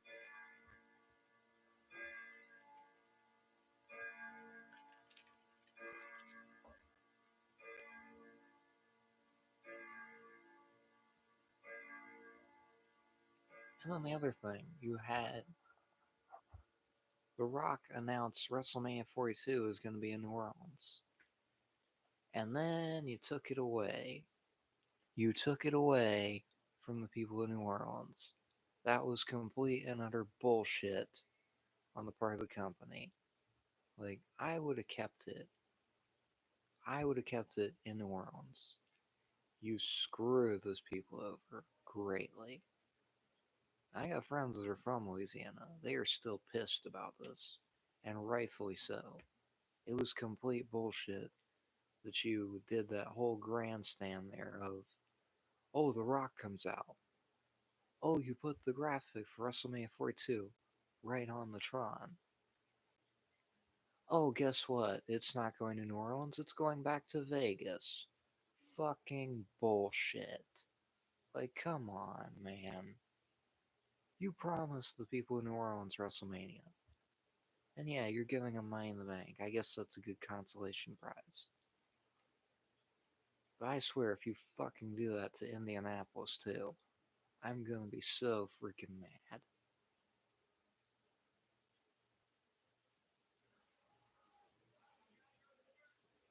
And there's talks of doing WrestleMania in Saudi Arabia too. I think that's just completely stupid, honestly. WrestleMania, it is one weekend a year. You do not need two WrestleManias in a singular calendar year. It is absolutely ridiculous. It is absolutely stupid. Doing the fucking Saudi shows as it is fucking stupid. And I get it. Those people, they want wrestling, and I understand that. But I don't understand why they continue to do it, especially with the political situation we got going on here. You know? Like, I get it. They're trying to make their money for all these other events and everything. But it just gets absolutely ridiculous to me sometimes how they keep doing this, even with what's going on in the world. Like, you literally did Night of Champions in such a risky situation there with what was going on. You know? Like that still makes me mad that they decided to do that. I would have said, you know what? We are not doing this here. We are moving Night of Champions to Pittsburgh for the sake of the safety of our talent and our crew and their families. You gotta put that shit first, and you gotta say, fuck it, we're moving it. Because safety comes first. That is more important, especially what's going on politically.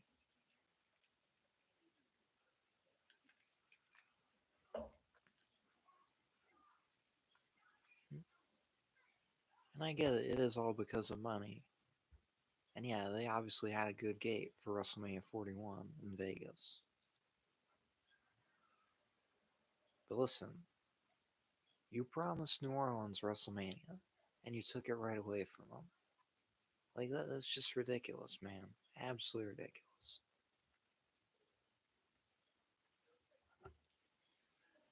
They don't give a shit. They only care for the amount of money in their wallet. That's what makes them feel good, which is disgusting. Yes, I completely agree with that. Absolutely agree with that. It is disgusting what this company has become. And I'm not even going to mention Vince, because I know he was in the same boat there. But what TKO is doing with it is absolutely disgusting. I hate it. You are literally watering down shows.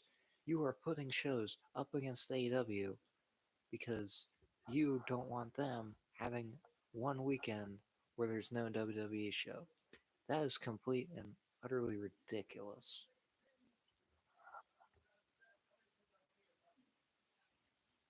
Like you put all in Texas that same weekend, you had Evolution, and you had all the stuff you were doing in Atlanta. That was fine. I was perfectly okay with that because that's a whole weekend of wrestling. I'm good with that. But now you book a random freaking event in Indy the weekend of, oh, what is it? It's not a Forbidden Door. It's, I forget what the event name is. But there are times it's just absolutely ridiculous. And you got all these people on social media who go, "Oh, all out. Thank you, Lucas. Thank you." But you really shouldn't have this. And I look at it from the fans' perspective of, yeah, it's more wrestling in that week. That's great. That is fantastic. But it's like, we don't need this fucking AEW versus WWE thing. We don't need it. We don't need it. We don't need it. Can't we just be wrestling fans and watch wrestling because we love wrestling and just not have to worry about, oh, there's a WWE show same weekend as AEW. Oh, they're gonna put fucking Impact or TNA or whatever you want to call it to compete with Dynamite. That was something I heard actually. I think that's absolutely stupid. Like WWE, you shouldn't be using TNA like this. It should be an equal partnership like you're doing with NXT. It should stay that way. For me, I'm exhausted when Monday comes with all the wrestling with AEW versus WWE. It's so annoying. Just let AEW exist and stop being petty. Yes, thank you. Thank you. That is exactly what we need. Is more people like this. They're just happy we have wrestling. Like we have two wrestling companies we can watch. And we have TNA. And we have New Japan. And we have all the companies in Japan and all over the world. Like for God's sakes, just enjoy wrestling because it's wrestling. Don't look at this fucking bullshit and the fucking tribalism of, oh, I'm a WWE fan, I can't watch AEW. Bro, AEW is trash, AEW is garbage. WWE is trash, WWE is garbage. It's wrestling. You love wrestling. Just watch wrestling and be grateful for what we have in 2025. And what we have had since 2019 is two big wrestling companies, WWE and AEW. Just be grateful that you have it. Don't fucking start these bullshit wars on social media because you are never going to get the Attitude Era back. You are not getting the Monday Night Wars back. It is just complete and utterly ridiculous how people continue to advocate for it coming back. We don't want it coming back. We don't need it. We don't want it. Okay? What we want is just to watch wrestling and enjoy wrestling because we love wrestling and we have everything that we have now. We don't need to make it this fucking stupid war that is absolutely pointless.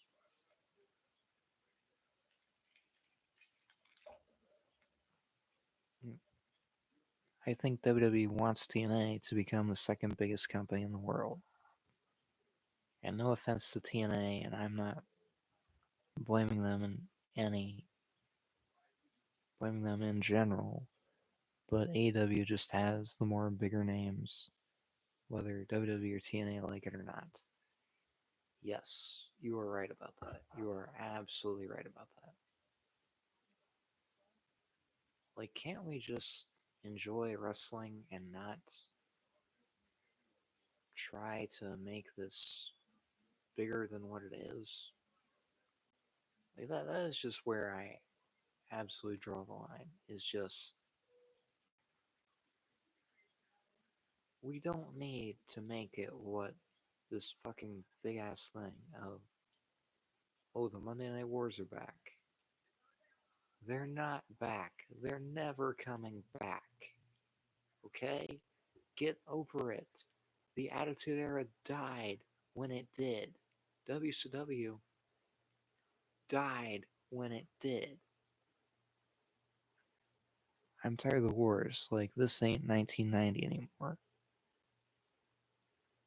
Let others be and stop being stubborn.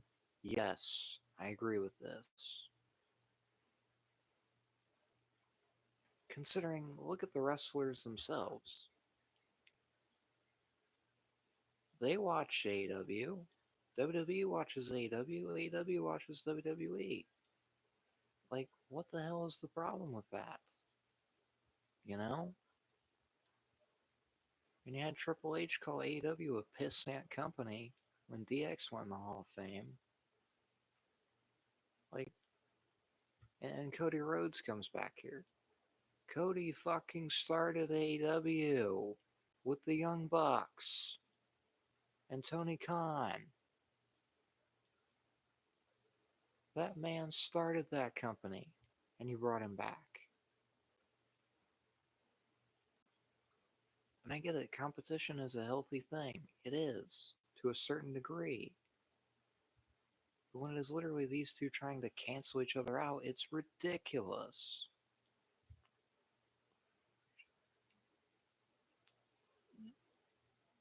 Yeah, the wrestlers support each other. Meanwhile, Triple H tries to think it's a war. Yes, considering he secretly buries that company every time he does a frickin' press conference after a WWE event. Like, just be grateful that you did well at your event. And look at it this way, they did well too. And I get it. Like I said, competition is good in certain aspects. It makes the products better. Yes, it does. Hmm? I think he's worse than Vince when it comes to bringing down AEW. Um, yeah, I would honestly agree with that. I would absolutely agree with that. Considering, like I said, this man called it a pissant company at, for a joke there on Billy Gunn, and I think I remember the total conversation there where Triple H goes, he would buy that pissant company just to fire you again. After Billy said, "You can't fire me," and it's like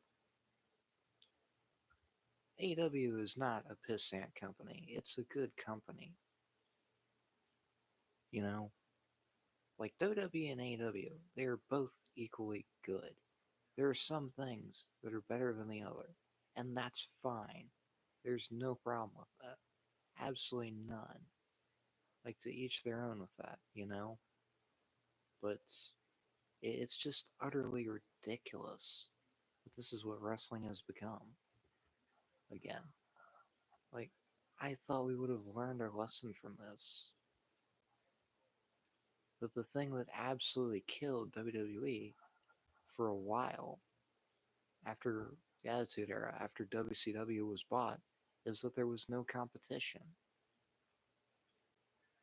Like TKO, you think it's going to be great if you put AEW out of business?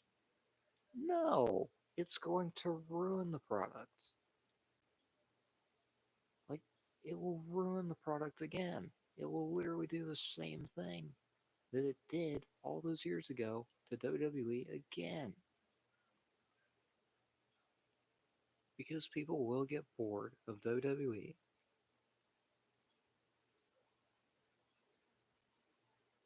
In my opinion, whether it is WWE or AEW, none are better than the other, no matter how hard either think they are greater than the other. Wrestling to me in 2025 is not good at all, but I still love it. I do too.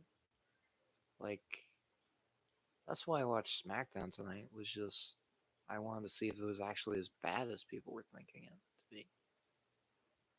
Because I haven't watched it since that one Logan Paul, John Cena, with Logan Paul, or John Cena putting over Logan Paul.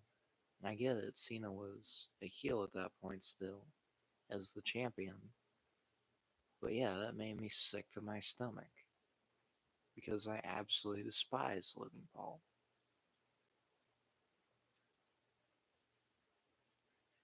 And I like John Cena.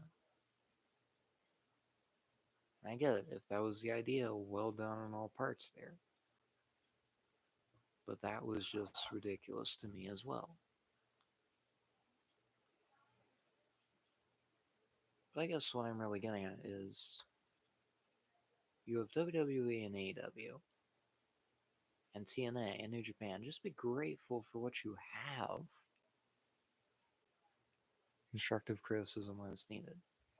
Yeah, there's nothing wrong with constructive criticism. That is perfectly fine.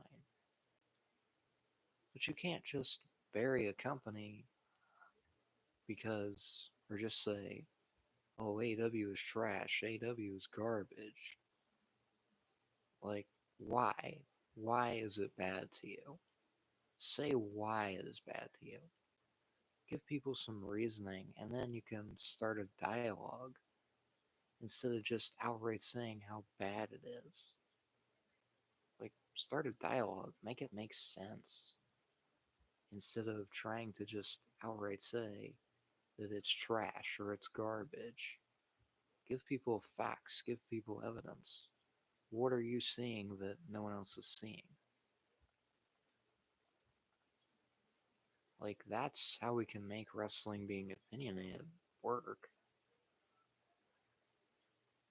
is be open to backing up your opinion instead of just saying that the product is bad.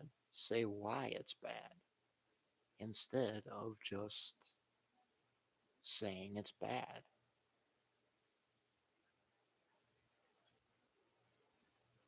Like, when you give an opinion, you got to be able to back it up, you know? And you may not always be right. Sometimes you may be wrong about it. But that's okay. You're willing to stand up for your opinion and give actual reason why it's your opinion. To me, that's great. And that's exactly what people just need to learn to do with this. Instead of just outright calling it garbage, instead of outright calling it trash and everything, just say why it is. Because that's like what we do with sports. People actually have evidence. There's a reason why the Cowboys are terrible. It's because they can never get out of their own way, and they let Jerry Jones continue to run the team into the fucking ground.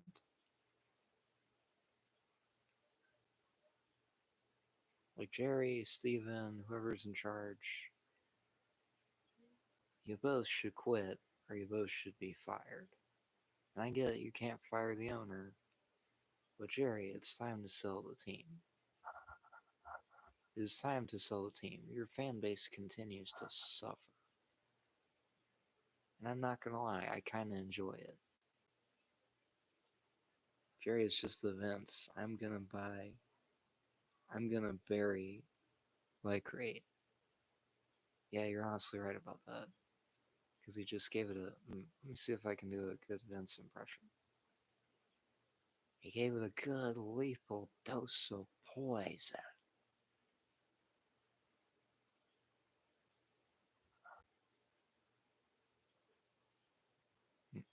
Now let me try it again. This is Jerry's version of a good lethal dose of poison, pal. Because that's what we need. It will be such good shit, pal. A lethal dose of poison. A lethal dose of poison so bad the Cowboys were utter garbage last year. And to my friend Quadre, I know you're a Cowboys fan.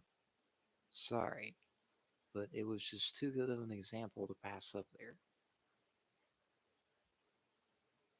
Can they coexist, pal?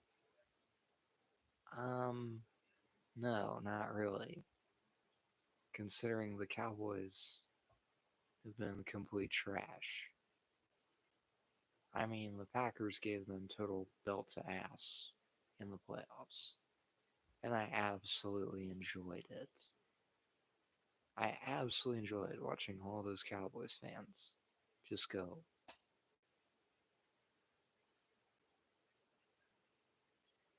just like that. Like, I absolutely enjoyed watching them all just sit there with their jaws on the floor going, what the hell just happened? Like, did we really just lose that badly to the Green Bay Packers? The 7th seed in the playoffs?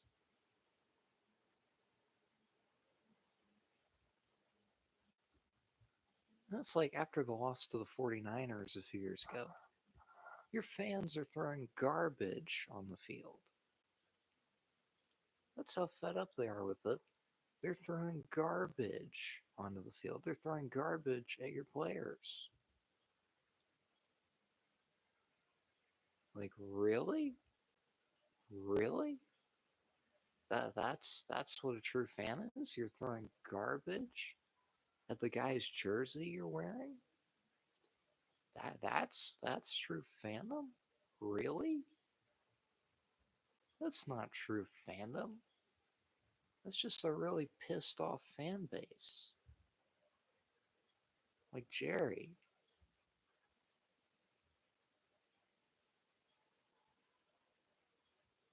Yeah, I noticed that too.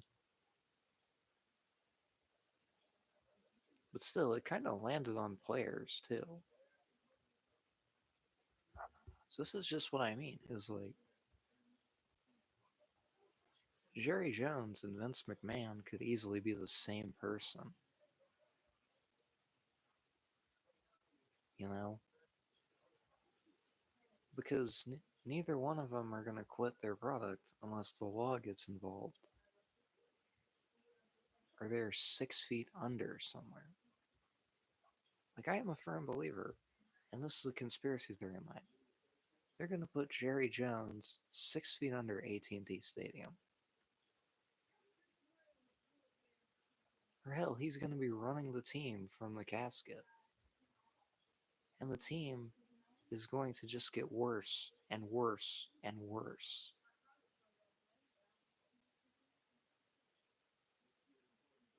And honestly, I'll enjoy it. Because, the Cowboys, their fans, they talk about how every year, oh, we're going to win the Super Bowl. We're going to win the Super Bowl. You've been saying that for 30 years. For 30 years.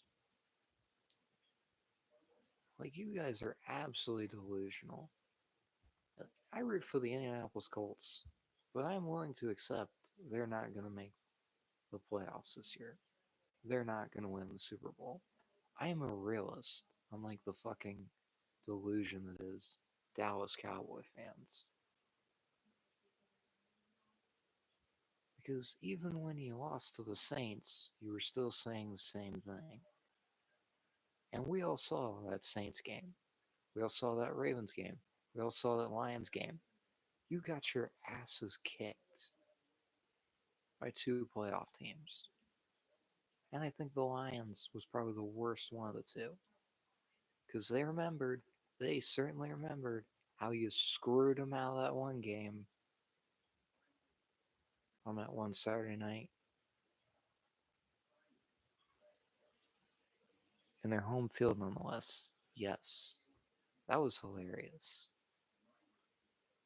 And against Derek Carr, of all people. Like, Derek Carr is a great quarterback in some ways. And honestly, I think he just got a bad rap there when he was in New Orleans and when he was in with the Raiders, too. Because they didn't do anything to really make things work for him. Yeah, you drafted Amari Cooper and all this, but it just didn't work. It's always a beauty when they get their asses beat in their stadium. Oh, yes, yes, it is. But you know what's even better? You know what's even better? In 2019 or 2018, the Colts played the Cowboys at Lucas Oil Stadium, and they shut out the Cowboys. The Cowboys didn't score a single point in that game, and got a field goal blocked in that game. That was great. They did trade for Devontae. I prefer to not be reminded. You know, you're honestly right about that. They did. And yeah, that worked at times. It did. But you also traded away Amari Cooper to the fucking Cowboys. You should have kept Amari Cooper. You know, you traded away one of Derek Carr's top weapons. That was a really bad move on your part. And it didn't even benefit the Cowboys because, oh, let's see, they still lost in the first round of the playoffs.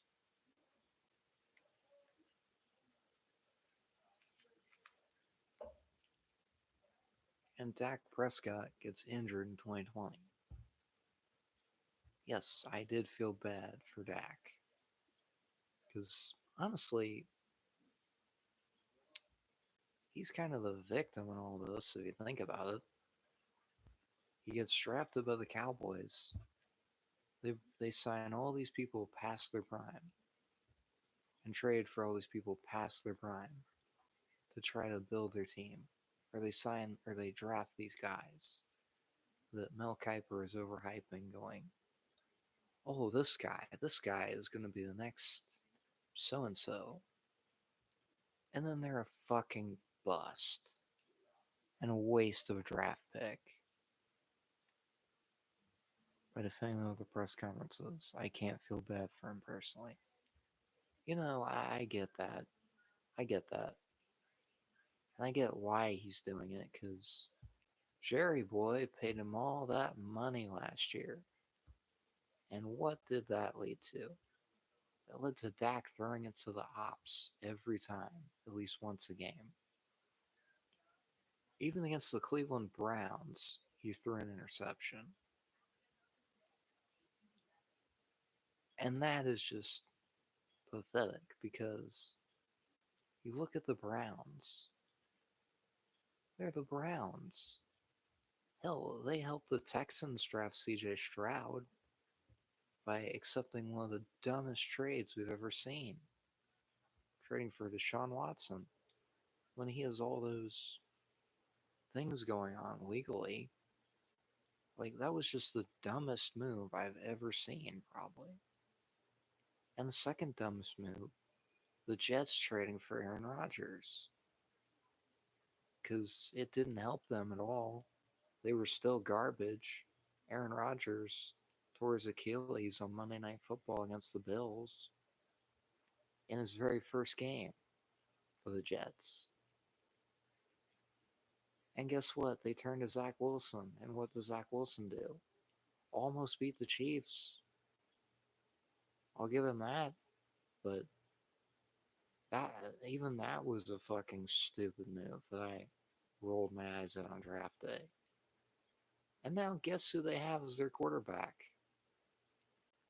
The guy they could have gotten then. Justin Fields. They could have traded up with Chicago to get Justin Fields. They could have drafted anyone else. But they traded Zach fucking Wilson from, or they drafted Zach fucking Wilson from BYU. And guess what? Now he's a Dolphin, and he's still trash. That's because of the fucking Jets. The Steelers and Jets game, though, it's going to be interesting. Okay, for the fact that Aaron Rodgers is starting for the Steelers, yes. And Justin Fields is starting for the Jets, yes. I agree with that. I do agree with that. But Aaron Rodgers, I mean, yeah, Pittsburgh might be the perfect place for him, considering this is what they do. You went out and you got Russell Wilson. You had Justin Fields. You should have stuck with Justin Fields, you know?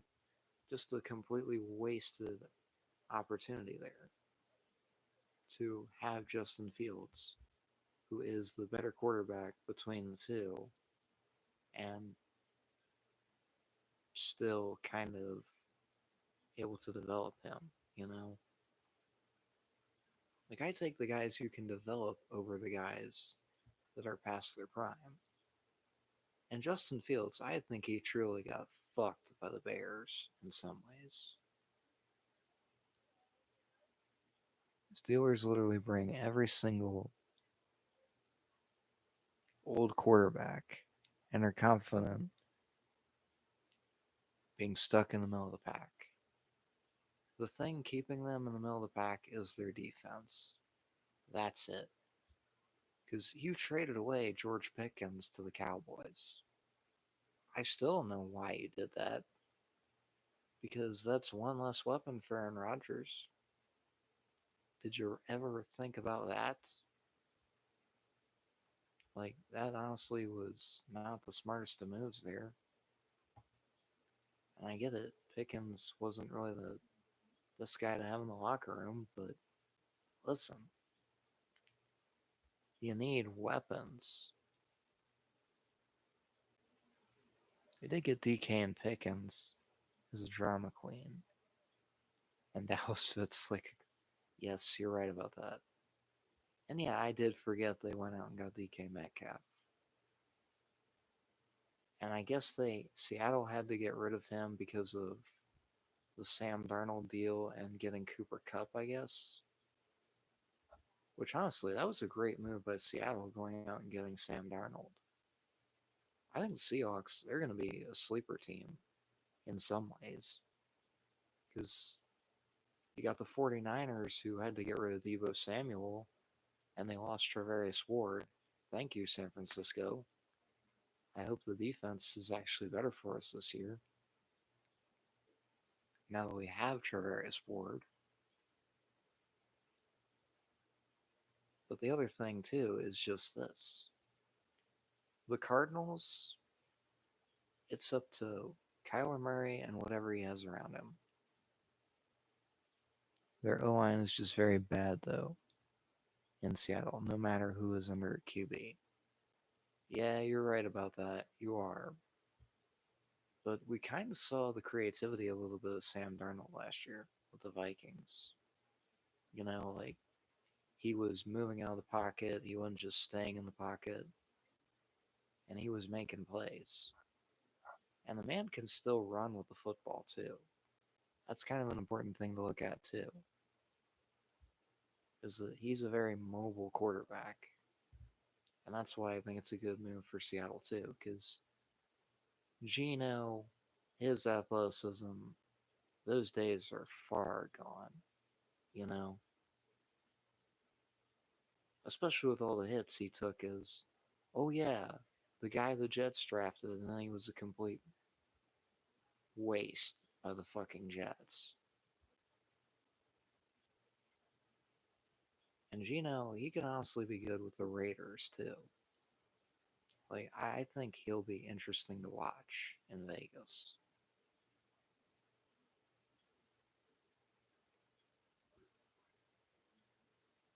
So I think that'll be interesting, seeing what Gino does in Vegas and what Sam Darnold does in Seattle. And another stupid trade. Russell Wilson going to the Broncos and then hiring Adam Gase.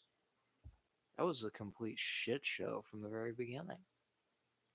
Because the Broncos organization thinks, oh, we trade for Russell Wilson, we're going to go to the Super Bowl. And then you hire a fucktard like Adam Gase to be your head coach.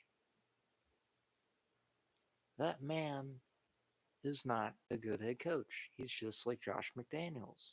He's a good coordinator, but he sucks when he's a head coach. Like, did they not ask the Raiders what happened with McDaniels? McDaniels literally lost to Jeff Saturday, who literally just came off the couch to coach the Colts. Oh, that's right, it was Nathaniel Hackett. My bad. But still, either way, with Hackett, it didn't exactly work either. Because against the Texans, it was very evident in that one game that you're taking forever to run a play. The play clock is literally running down. Like, what the hell are you doing there? And then you bring in Sean Payton, and Russell Wilson starts to play better all of a sudden. You want to know why that is? Because Sean Payton coached Drew Brees. And they won a fucking Super Bowl and went to the playoffs multiple years in New Orleans. Because Brees and Sean Payton had that great chemistry there. And it worked. And you did the whole thing of hiring Nathaniel Hackett in the beginning, and it was a complete and utter failure. You're literally one half of the worst Thursday night football game in history. Guilty as the other half as a Colts fan. Now, Denver might be the one to dethrone the Chiefs in the AFC West. I completely agree with that because Bo Nix, what Denver did in the offseason, they went out and got J.K. Dobbins. That's a good weapon there because he can catch the ball too. So I think Denver is going to be interesting to see, definitely. Like, they could win the West this year. Kansas City, they've certainly got a murderer's row of head coaches in the AFC West. Pete Carroll with the Raiders, Sean Payton with the Broncos, and Jim Harbaugh with the Chargers. That division is a literal murderer's row now. And it may be the most interesting division in football. Evan Ingram is a pretty quarterback up is a pretty good upgrade for quarterback at tight end. Yes, it is. I do agree with that. Considering you traded away Noah Fant to Seattle in that trade for Russell Wilson. Again, something I still think was completely stupid. And it's like with Cena's heel turn. This is the one thing I can say here. You have guys trading for quarterbacks past their prime. And I can agree, among those three, Russell Wilson still had a lot to offer. Russell Wilson definitely still had a lot to offer. So I will give Denver the benefit of the doubt with that.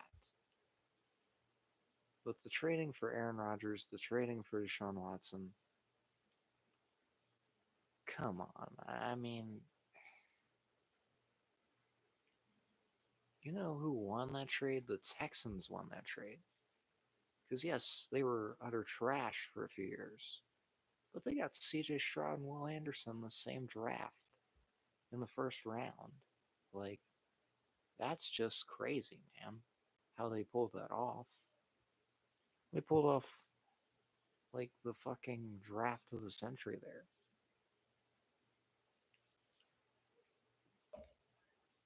And yeah, Houston hasn't won a Super Bowl yet, but they're a hell of a lot better than they were with Deshaun Watson. The Jets didn't give up a first, but I get your point. Yeah, like that was just ridiculous. And look at what the Jets did afterwards. You went out and signed Al Lazard. You traded for Devontae Adams. Like, what are you, the New York Jets or the New York Packers? Like, my goodness. You spent all that money that you pissed away for all these guys that Aaron Rodgers wanted. And it's like, how many times did you make the playoffs? How many meaningful games did you win? How many division titles did you win? How many Super Bowls did you win?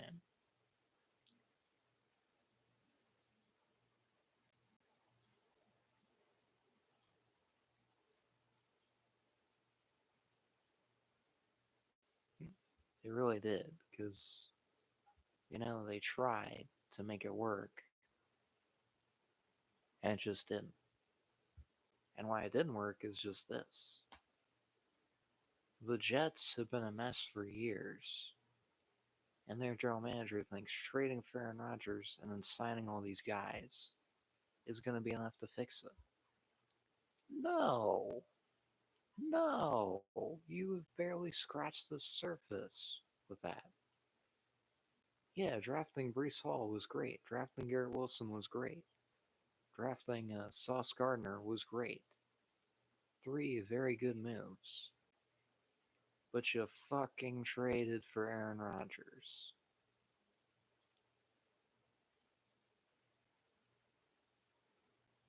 Thing to do with Rodgers now. Yeah, I agree with that. I still think the Steelers should re sign Justin Fields. Because it would have at least been a safe option. And he could have worked with him a little bit.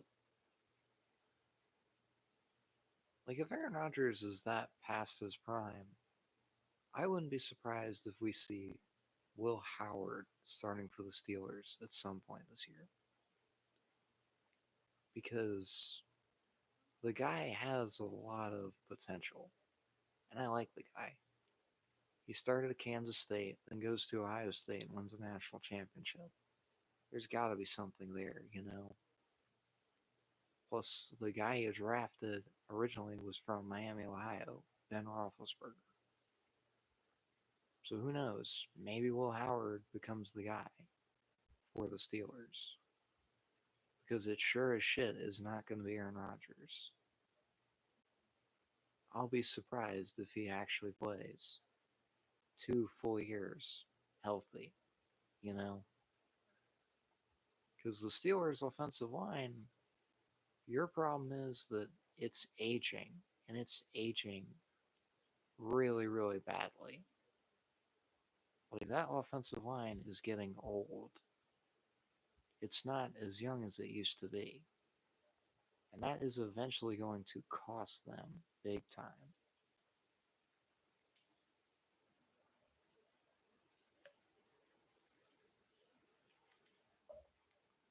Now, getting on to my big problem, Anthony Richardson. I still remember the disappointment on my face when this guy was drafted by the Colts. Because you could have waited a year and gotten Jaden Daniels. You could have gotten Hendon Hooker. You could have got Will Levis. Hell, you could have traded up and gotten Stroud if you wanted to. But you didn't. You were too busy and too enamored with these fucking combine stats, thinking, oh, this guy is going to be the next Michael Vick, the next Donovan McNabb. Uh,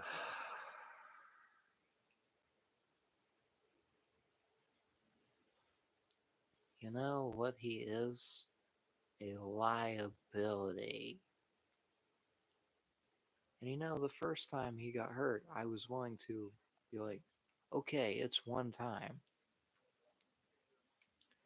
It's one time. It won't happen again, right? And then he completely fucks up his shoulder before the game against Jacksonville. Oh my goodness. Then you fast forward a year, hurts his hip against the Steelers. That was completely understandable because I watched that hit over and over and over again. And yeah, it was a little brutal there. And then he just keeps getting hurt left and right, like fucking clockwork. You know? Like, this guy continues to not be healthy. And oh, guess what? He dislocates his pinky against the Ravens last week. And that was your own fault because you called the wrong protection for your offensive line. That's why Baltimore just straight bull rushed you and buried you in the turf. Like, my goodness, man. And even when he comes back, he's just even worse. Like when he came back against the Dolphins, I watched the highlights and it looked like the fucking Rocky Horror Picture Show. I better get the Chris Ballard Horror Picture Show. Because he was so enamored with him that he fucking drafted him in the top five. In the top five. You wasted a top five draft pick on this guy. And he barely played in college. And those Florida teams were mid at best. The last time Florida was relevant in football was Kyle Trask. And they got destroyed by Oklahoma in the Cotton Bowl. And you're telling me you wanted to draft this guy? Like, I swear, I swear. If he is just completely a waste of time again this year, I want him gone and I want Chris Ballard fired at the end of the season. This is your fault. This is your fucking fault that you drafted Anthony Richardson. And hell, Gardner Minshew almost got us to the playoffs, and then we lost to the goddamn Texans the last game of the season. And you know what we should have done last year? We should have re-signed Gardner Minshew. But we didn't. We went and got Joe Flacco off the couch again. And you know, Flacco did his thing. He beat the Steelers. He beat the Titans. Should have beaten the Vikings on Sunday Night Football.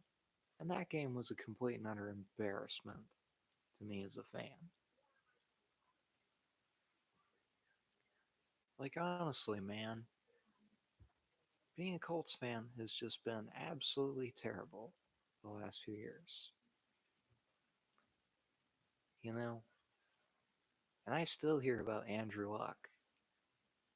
You know, I still get the fucking thing of, oh, hey, where's Andrew Luck? And all that.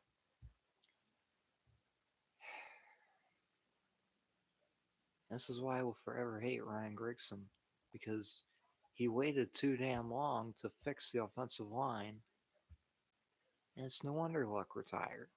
Because he kept taking so many hits.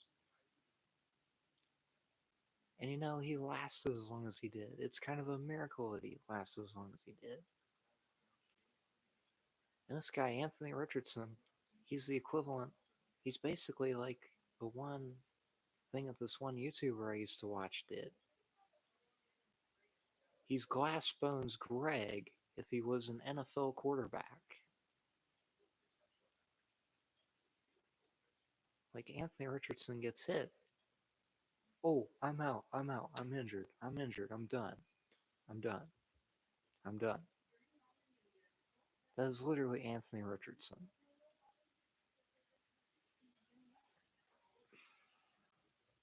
Like, for the love of God, I wish we didn't draft him.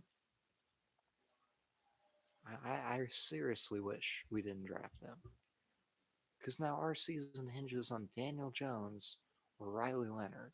And I like Riley Leonard. But he should probably sit here to marinate. But you know what the worst part is?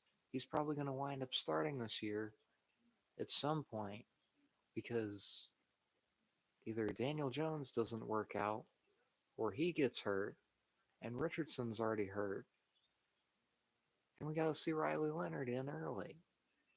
But hell, maybe Riley would thrive in this offense a lot better than Richardson. Because look at what they have done for him.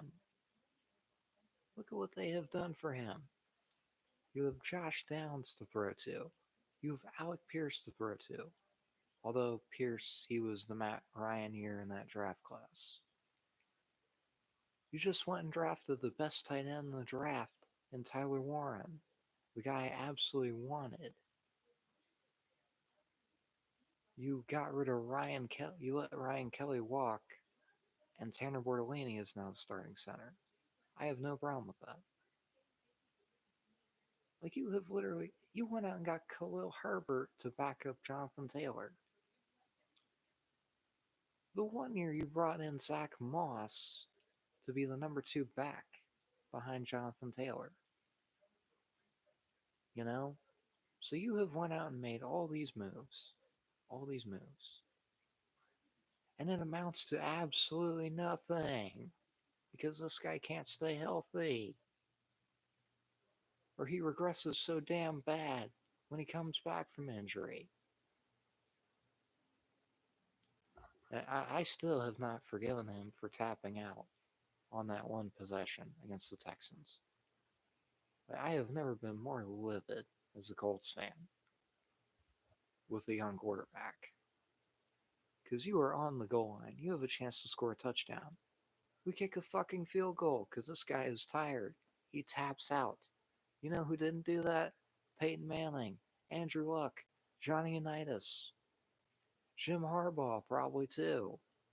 None of those guys tapped out in the middle of the drive, Anthony. Neither did Matt Hasselback. Neither did Matt Ryan. Neither did Joe Flacco. None of those guys are tapping out and saying they're tired because those guys are NFL quarterbacks. Those guys are NFL quarterbacks, you know? Those guys, they're willing to do anything for their team. And that's the kind of player I wish Anthony Richardson would be, you know? I wish he would stop getting hurt left and right. I wish he would actually stay healthy for a season. Because I get it, there was a lot of reward that they saw on draft day. But what I saw was a guy that is inexperienced, that did not play a lot in college, that all he did was light up the fucking combine. But that's produced more busts than actual success stories. A good example being the Bengals drafting John Ross after he broke the record for the 40-yard dash. I must admit, that's very impressive. But the guy was a complete bust and a liability to that team. He is the same. This is the same fucking thing we're going through with Anthony Richardson. You know? Like, I am just utterly tired of this as a fan.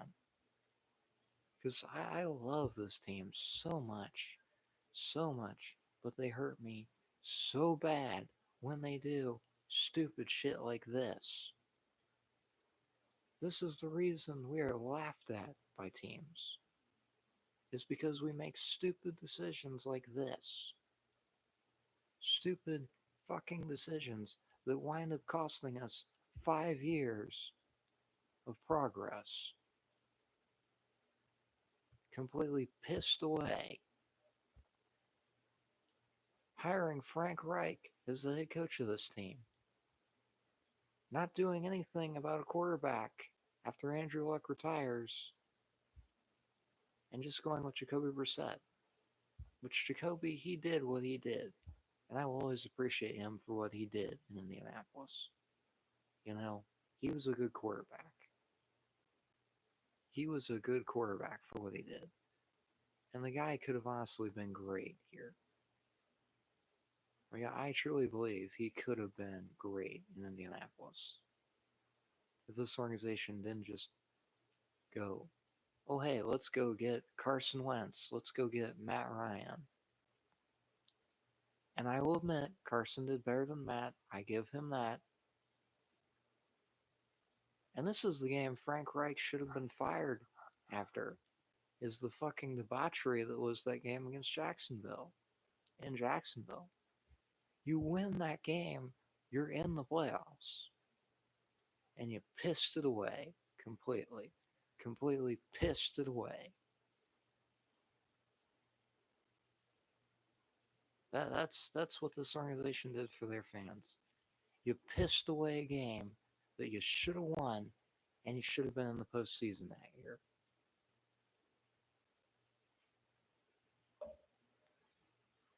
Like, that's what you should have done, you know? You should have won that game, and you should have been in the postseason. Like, you got the job done in a COVID year, and you played against the Bills. And you almost beat the Bills. I give you credit for almost beating Buffalo. I had a lot of optimism after that game. I was like, man, this is a good football team we have. We have a chance to do something great in 2021. And guess what? We almost did, except we lost to the Raiders and Jacksonville. Well, the Raiders I can forgive a little more because John Madden just died. So they won for John Madden and his family after he passed away. I give them that. I give them that. But that loss to Jacksonville is completely unforgivable. And you should have fired Frank Reich right after that game. Hell, I would have left him in Jacksonville. I would say, guess what, Frank? You couldn't make the playoffs. You don't get to go home. You get to stay in Jacksonville. You get to find your own way home. Because you completely lost the game that we should have won and we should have been in the postseason.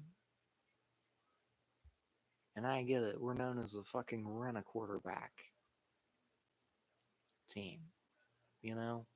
And I get sick of that, too. I get sick of hearing that, too. How we're the fucking... There's a rent-a-car. We're rent-a-quarterback. You know? That's our solution to everything, is rent a freaking quarterback.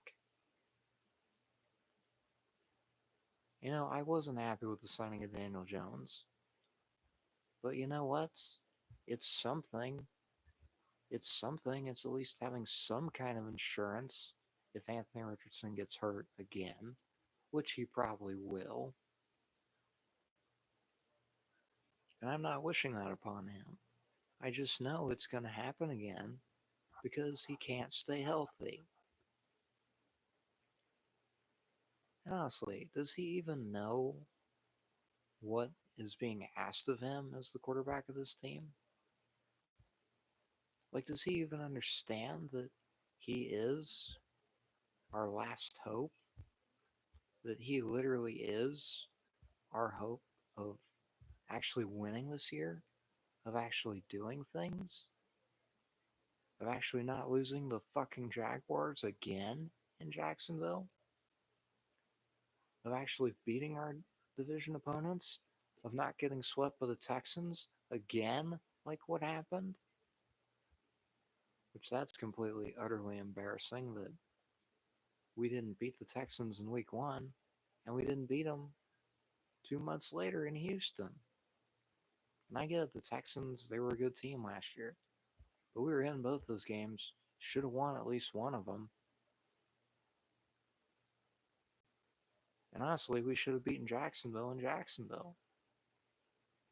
And if I hear the fucking, oh, if Anthony Richardson started excuse, if he started, he would have thrown 3 interceptions and probably fumbled it twice and probably got injured again. You know? So, no, it wouldn't have been better with Anthony Richardson. It would not have been better. And Flacco honestly did what he could in that game. And we lost the close game. And I give him that. You know? So, as much as I say that Joe Flacco may not have been the best quarterback at times, he at least was something. Instead of having to worry about Anthony Richardson getting hurt every single time. And yeah, like, that's just kind of where I'm at as a Colts fan. You know, I do look forward to going to games this year. I do. I do. Because I love Lucas Oil Stadium, no matter what.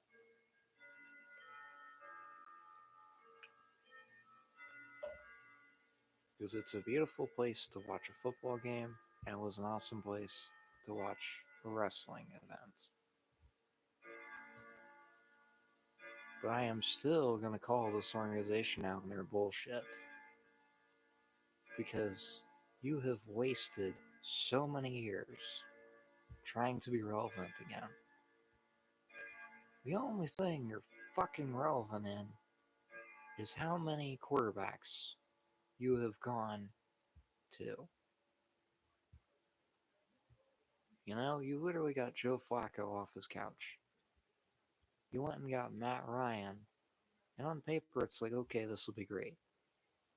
And Matt, honestly, is probably third on the list. Like, if I were to rate the run of quarterbacks for the Colts, and I will, obviously Carson Wentz is number one because he almost got us to the playoffs. Number two is Gardner Minshew because he almost got us to the playoffs. Number three is Joe Flacco. And number four, well, really, those are the three quarterbacks that we've gotten in the offseason. Like Daniel Jones, I'll wait and see what he does. Because I think he could honestly be good in Indy. Like, I'm kind of looking at it this way that if he's our best option, it's not the worst thing in the world. But we have got to do everything we can to get rid of Anthony Richardson.